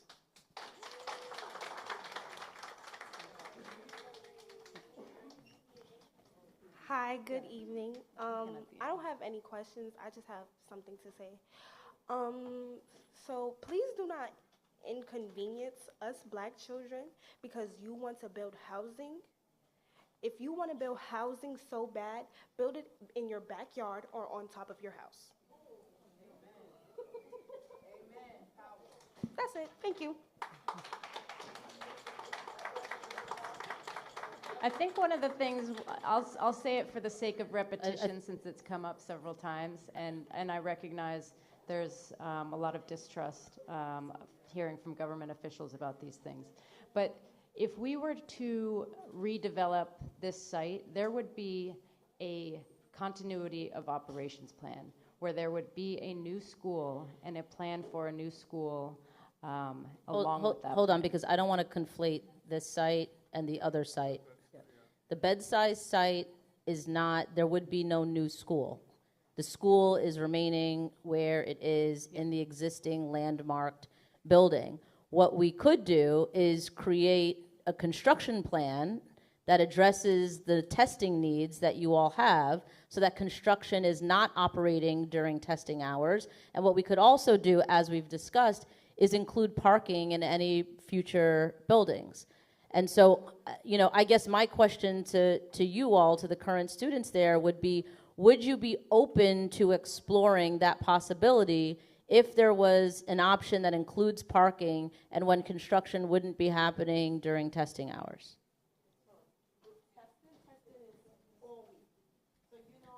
I know, but you're not testing. Are you testing at 11 p.m., for example? All week, but what times? Right, so what I'm suggesting is, let's just say you test from 8 a.m. to 8 p.m. And then let's say construction was done from 8 p.m. to 8 a.m. when there's no, that's not realistic. Yeah, I'm sorry, I just want to give some point of clarity with regards to testing. Our testing program is in conjunction with the state. So it's not just the testing for the ALC, it is citywide testing. And so it's not only open to New York City Public School adult education students. Anybody in New York City who wants to go and take a test, they can go there. So we might earmark some time for our ALC students, but testing is ongoing because it could be anyone in New York City who wants to take the test across the state. So it's in the mornings, it's in the evenings, it's on the weekends. So I just want to give that point of clarity. Okay. Of course. And I can give you more detail about it offline, but testing is not like, okay, it's only on Fridays, where you talk about the flexibility. Absolutely. We don't have that flexibility. 100%. It is a bigger animal. So I just wanted to clarify that. Thank you. For the sake of time. And also, we can't do construction overnight. I just want to be clear. But also, speaking out of turn there. A thing to add is, if we, soundproofing exists. Soundproofing certainly does exist. We're able to put Gayle King in space. I think we could retrofit rooms to not be super loud. I also just want to add that there is a New York City noise code, and there are requirements put into place that the folks that are responsible for constructing that building has to put together a noise mitigation plan. It will be posted. And if there were, for example, any issues with that there is a whole process, and this is throughout the city. And for a sensitive site like this, where it's next to a school, we'd have to design specifically around that. And we have a lot of advancements in, materiality and construction methods as well that could take, in consideration of all of that. One more thing about testing. Remember when we had the earthquake? I think it was last year. We were actually doing GD testing that day, and students were able to file complaints with the state.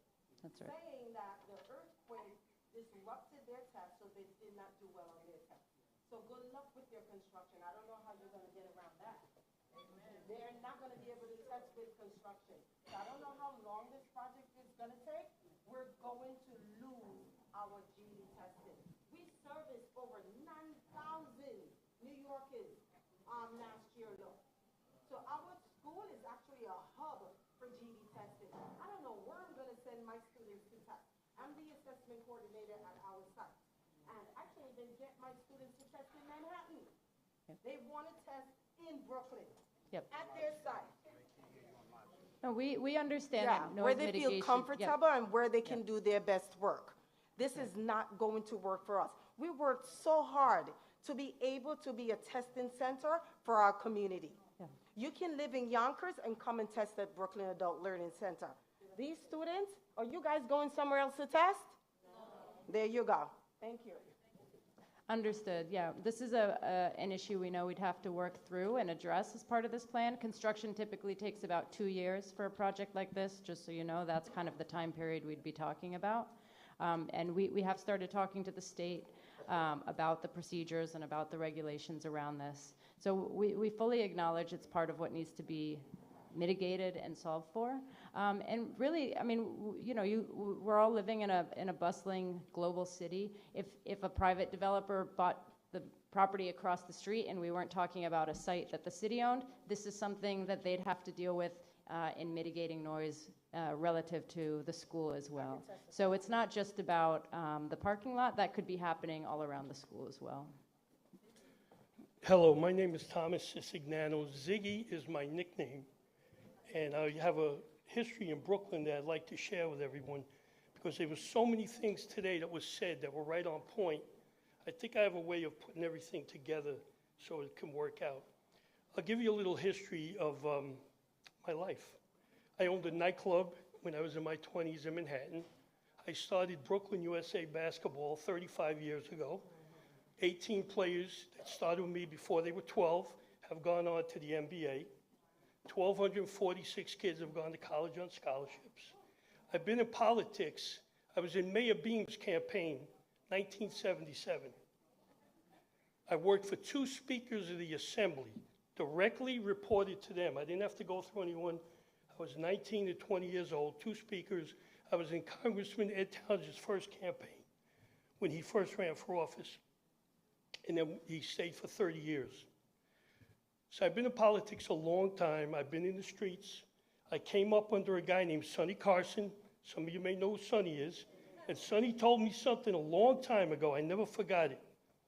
Ziggy, never hold your tongue when you're speaking for these kids. My name is Sonny Carson, and I'm telling you that. I also ran the Bedford-Stuyvesant YMCA from 90 to 93 when Bed-Stuy was Bed-Stuy. And I only say that because when I had problems there, I didn't call the police. I would leave the Y, lock the door, go down the block, knock on one of the brownstones, and Mom, Dad, Grandma, Grandpa would come out, and they handled that kid. You don't have that anymore.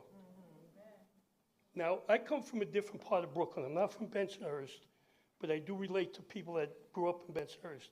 Nobody from Bensonhurst, Bay Ridge, or Borough Park moved to Bed-Stuy.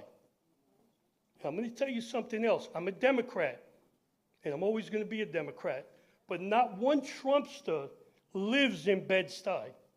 The people, the white people that have moved into Bed-Stuy, they come from different states, different countries, and that's fine. They're welcome here. But they have changed the flavor of that neighborhood. And it's happening here too. Because again, when I ran the Bedford-Stuyvesant YMCA, and by the way, you have 2 exceptional council people here. Again, I've been in politics for many, many years, many campaigns.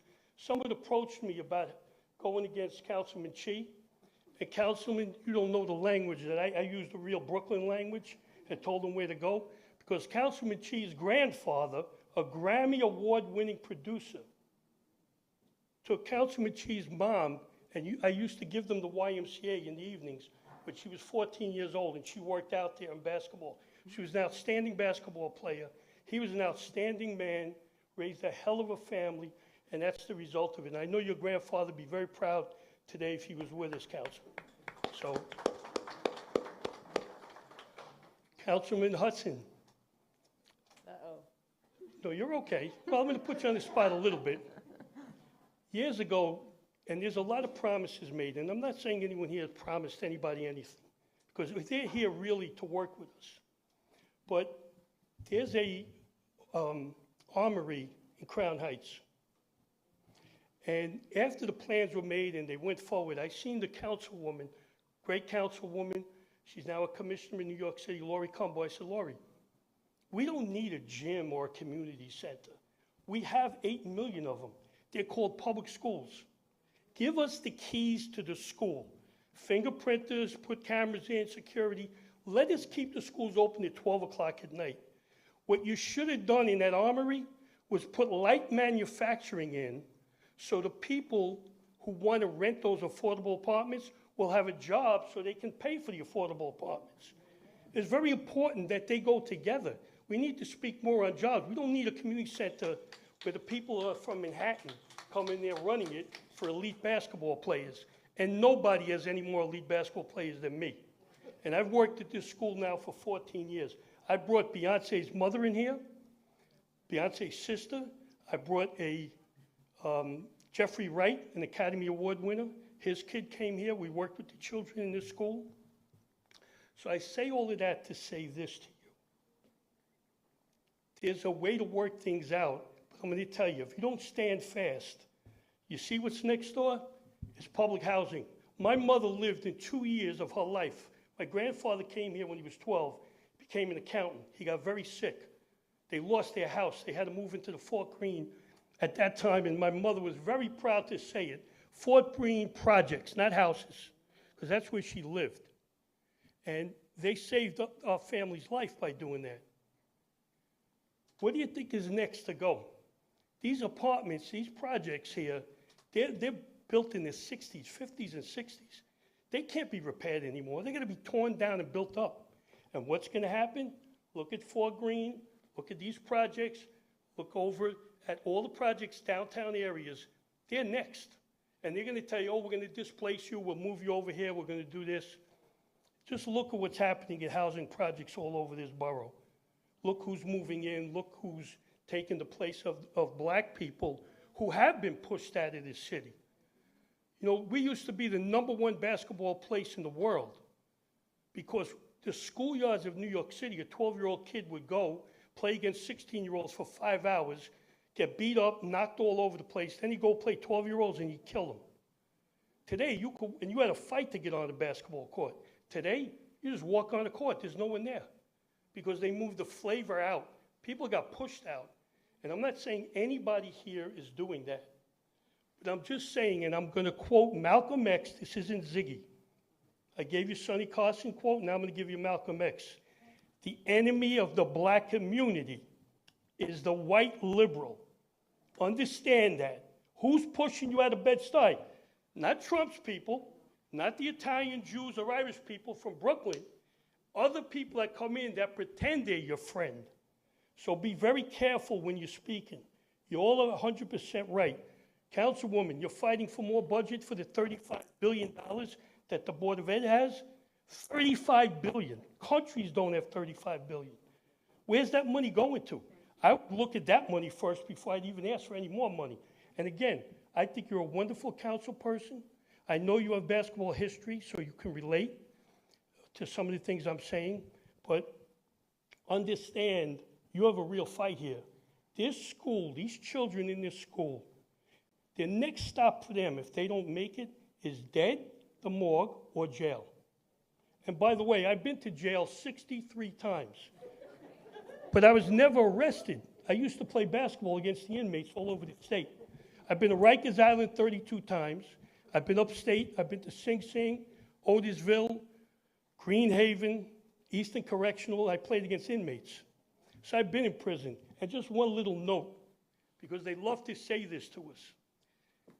I learned something in prison in the 80s, playing against inmates, guys that we knew in the street, guys that we didn't know, but we met them in prison. I learned diversity has never worked in the history of the world. The only place it's ever worked is right here. And they try and divide us instead of giving us a trophy and medal and saying, thank you for getting along with each other.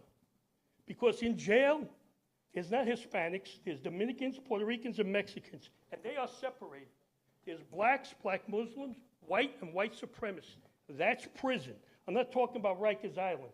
I'm talking about upstate prison. And that is the facts of life. So understand who your enemy is, number one. Number two, all your points about parking, about school, this school here, and what Principal Pierre has done is amazing. And we need to not only, if you're going to do this, not only enhance this, we have to keep building this, because these children who I've coached in basketball, and I still coach them, these children are heading for the wrong place, because I've never met a bad child. I've met bad environments. So please, whatever it is, listen to these people, write your thoughts down, don't give up. And we don't need affordable housing. We need low-income housing. That's more important, because that's a trick word that somebody invented, again, not to count people here. We need people, we need a really, really low-income housing, because these rents are crazy. And look, people, it is America. Landlords are allowed to do what they want, but we got to have some control, because this city is going to be a white city. If you look at Bed-Stuy and Harlem, two places we never thought this would happen, and just take a look. So again, keep up the fight. We need jobs. Make sure, I worked at the Barclays Center as a consultant, and we were tricked about jobs and construction jobs. I'm also working on a project in Coney Island for a casino, and I'm hoping we don't get tricked again. Because who gets fooled? Who gets left out of it? The people from the community. And it's black people and Hispanic people get left out. Oh, you're not in the union. A lot of tricks here. And again, this is not from anyone here. These are other people that are making hundreds of millions of dollars, which, by the way, they're allowed to. But, in the old days in Bensonhurst, the Italian guys, when a project came in, they used to take you in the back and shake you down. These developers need to be shook down the old-fashioned way. They need to give back to the community, and that means jobs, number one, so we can afford this affordable housing, and two, so our children have a career at whatever they want to choose. And this trade school here, I want to tell you, council people, whatever you can give them, please do it. Fantastic school. These kids are great kids. They just been dealt a little bit tough break in life, so I appreciate the time, and if anybody has any kids, we start at preschool.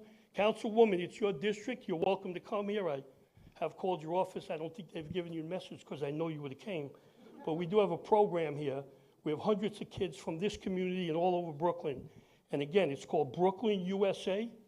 And my daughter's first name is Brooke. Her middle name is Lynn. I bleed Brooklyn. So I'd like to see some of the Brooklyn saved.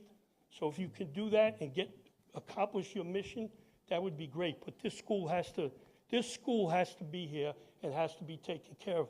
And Dr. Pierre, by the way, can work anywhere she wants. She chooses to work here. And this is a very difficult school. When I first got here, kids were getting shot. There were murders here. Cops were here every single day. Now I don't see any police here because of the work that Dr. Pierre and her staff, her very diverse staff, very qualified staff, has done. So I'd like to give her a round of applause. Thank you, Ziggy. I want to just... One thing, just one thing, Councilman Chi. If your mother was playing today, she'd be in the WNBA. She was a fantastic ball player. His uncle was a walk-on in Georgetown, played for John Thompson, legendary coach. Hell of a family, started by their grandfather, who was a great, great man. So I just wanted to throw that in there. Thank you so much. You're making him blush. A couple of things. One, I work very closely with all the tenant association presidents of the public housing developments in my district. So Whitman Houses, Farragut, Ingersoll, Atlantic Terminal here, all the developments that you mentioned. And we are all working together to ensure that we don't get any of those rad packed deals where they build the new buildings on some of the land. But I also just want to say, nobody's tearing down any of the public housing buildings, at least not in my district, number one. Number two, you mentioned light manufacturing or light industrial manufacturing, and I have very good news for you.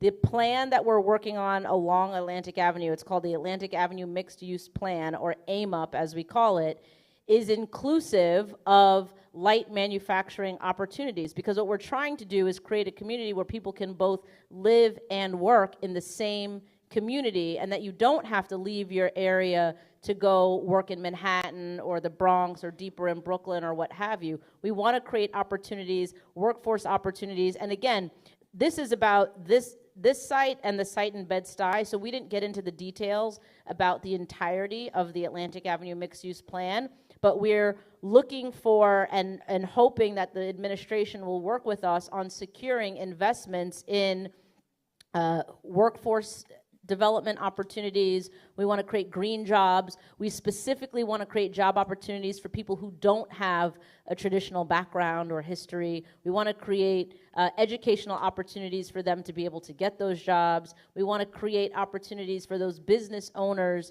to be in the community, and also, again, housing on top so that you can live above where you might, or down the block from where you might work. So thank you. Thank you for your testimony. You are truly a Brooklyn gem. Thank you for sharing.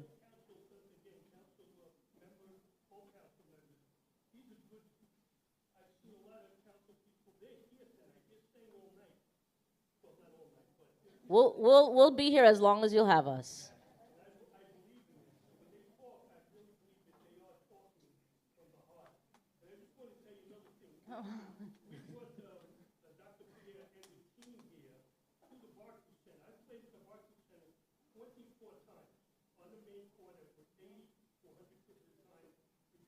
In 2023, there was an incident in Israel between the Hamas and Israel, and that was on October 7th. I believe it was December 7th.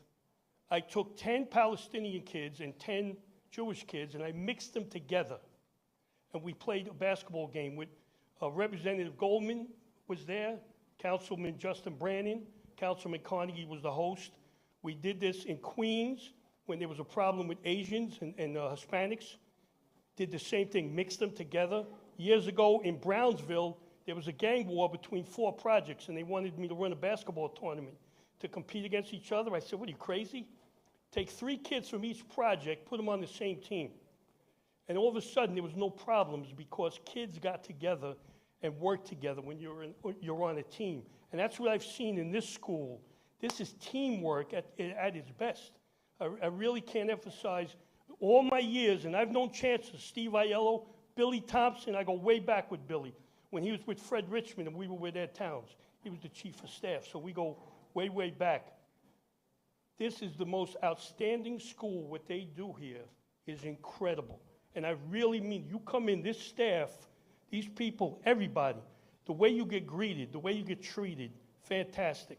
Thank you. So please, do whatever you can do to keep this school together. Thank you. Thank you so much. I think we have perhaps come close to the moment where we've worn out our welcome. I think we have one more speaker. One more person? Sorry.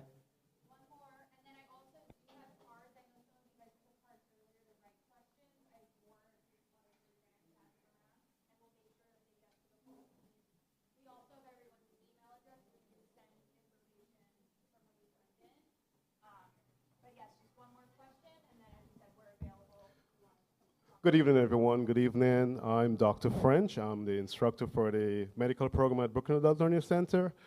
I just want to leave something with all of us. With everything we do, like as a medical person, there are benefits and there are risks.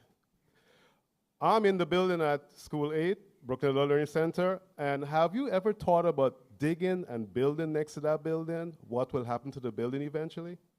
For what I know, if you go down, things tend to shift. The land scale, the rocks, and so tend to shift. What will happen to our historical building? Before I prescribe any medication to any patient, I look at the benefits versus the risks to decide whether it's worth the while or not. Amen. Thank you. Absolutely, and I think that's why one of the calls was for a feasibility study. When projects like this start to be glanced at, architects and all of those experts on those subjects start to get hired and start to inspect if it's feasible for those buildings to be built without harming the other building. And then there are also rules, because it's a landmark building, there are rules around what you can and can't do in a landmarked area to a landmark building. There are also processes and procedures that are mandated by the city. When you're building next door, you have to shore up that building. You have to secure it. You have to ensure that you don't experience the shifting and all of that. So all of that would be undertaken. We want to thank everybody. Thank you so much. Thank you for your testimonies. Thank you for your questions. Thank you for sharing your concerns. Thank you for your time. Thank you again to Dr. Pierre, the superintendents, to all the school staff who are here late. Thank you so much for sharing your evening with us. Thank you.